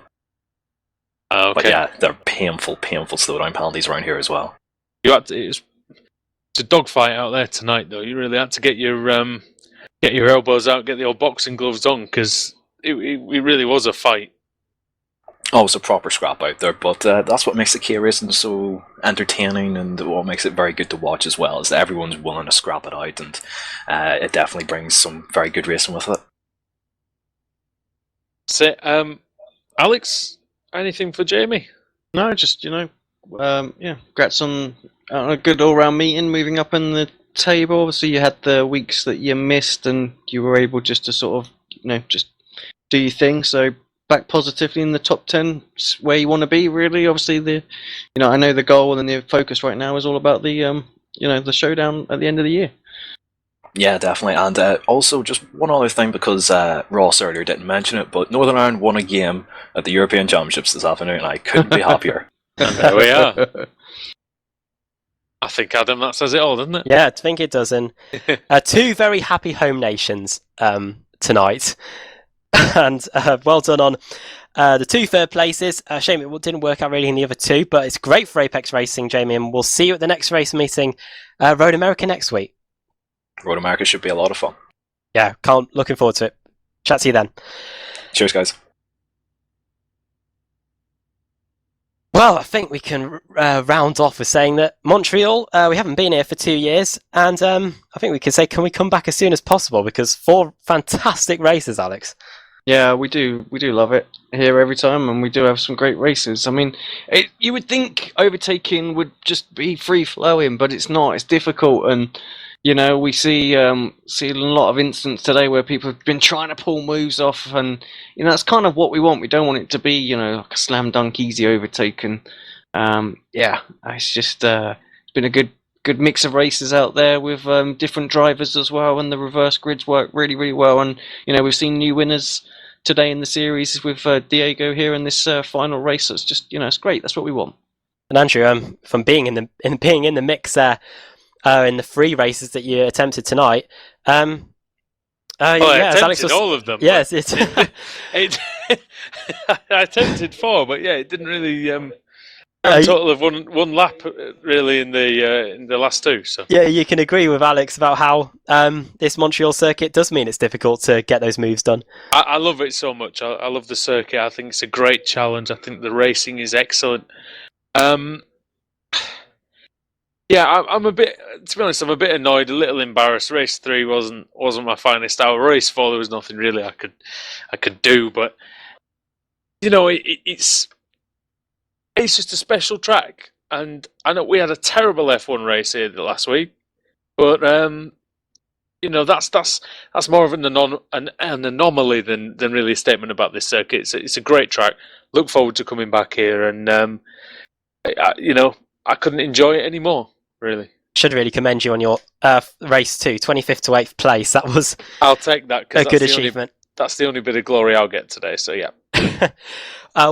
Next week we are on Apex Racing. We're back on Apex Racing TV, iRacing Live, and Motors TV. Road America, and another track that we haven't seen on the BSRTC for quite a while. I'll have to go back through the record books to find some winners there. Should be good. Yeah, an excellent circuit, and Alex, I know you're looking forward to that, as we've mentioned, but it always provides some interesting racing and some surprises, such as Stefano Giuriali winning a couple of seasons ago there. Oh yeah, Joe, I remember that now as well. Just that was right out of the blue. And I just think it's back of the Apex Racing TV history as well. We've had some awesome V8 supercar races there. Yes. We IndyCar. we had some great IndyCar races. Do you remember the iRacing Grand Prix Series race just last season that we had there? Went down 2 corners from the end. Brilliant. Absolutely fantastic race. So if we get some more of those, wow, we're going to have a great night. We're running through the championship standings before we leave you then. Wojciech Savidovic leads Stelin Chepelewski by 149 points. Savidovic back to the top, and you notice that Michael Shelbach isn't there. Alex Smolenski is in 3rd. 4th is Michael Shelbach, who led going into this race meeting. Richard Gore 5th, Simon Field 6th, Jamie Fluke, as we were saying during the interview, up to 7th, Pete Newman 8th, Dan Hunt 9th, David Baker in 10th. In the Pro-Am teams, Paul Smith only leads Jay Wright by 52 points now. Roy Verke in 3rd, 69 points behind Smith. Nick McCarron 4th, 300 points back, and then 5th it is Matt Bunn. Over in the team standings though, with Alpha Tech picking up a 0 in race 3, plus another disastrous race 4. It means that Apex Racing now lead the team standings by 43 points. And tell you what, Andrew, you certainly played your part in race 2 and race 1 by getting those points on the board there. That's definitely helped them get a 43-point lead. Simpson Racing in 3rd, Racer with CQR 4th. Friction Racing 5th, Sim Racer down to 6th. CQR Academy continue to lead the Pro-Am teams. Engine All Direct 8th. Collecting Motorsport 9th. Team Auto Mech 10th. Spicer Heart 11th. Eurochip Digital still in 12th. And Mainland Racing in 13th. Mainland Racing probably won't be 13th much longer if they keep winning races like that. Diogo Melro there with just a really outstanding race. And Alex, it's great to see a new team come in and a few weeks after their inception take a victory. Brilliant to see. We always, like I said earlier, right? It's always good to see new people, progressing through a series and getting good results. It's something that we keep an eye on behind the scenes. Drivers who start off sort of 20th, 30th place and work their way into the top 10 and then top 5s. And with the reverse grid as well, Diego just able to get that victory. Just awesome. We've seen new teams blossom, of course, throughout the last few seasons. Teams like Pete Newman Media, they've worked their way to the front over the seasons. Same for Laser Tools, which is now Automech. And Friction Racing as well. They've really come on strong the last few months as well. So, Road America next week. My thanks to Alex, iRacing World Championship driver, for joining me in the commentary box and for doing the cameras as always. Andrew Woodhouse for joining us for the 4th and final race. It was great to watch you in the 3 races that you were in. And I didn't mean to be in that last one in the commentary box, but great to have you back as always. Good to be there. Yeah, and Road America next week should be brilliant, and we can't wait for it as well. Rounds 52, 53, 54 and 55 of the championship will be coming to you next week from Road America. So, thanks for watching us here on Apex Racing TV, iRacing Live and Motors TV, and it's good night from Circuit Gilles Villeneuve here in Canada.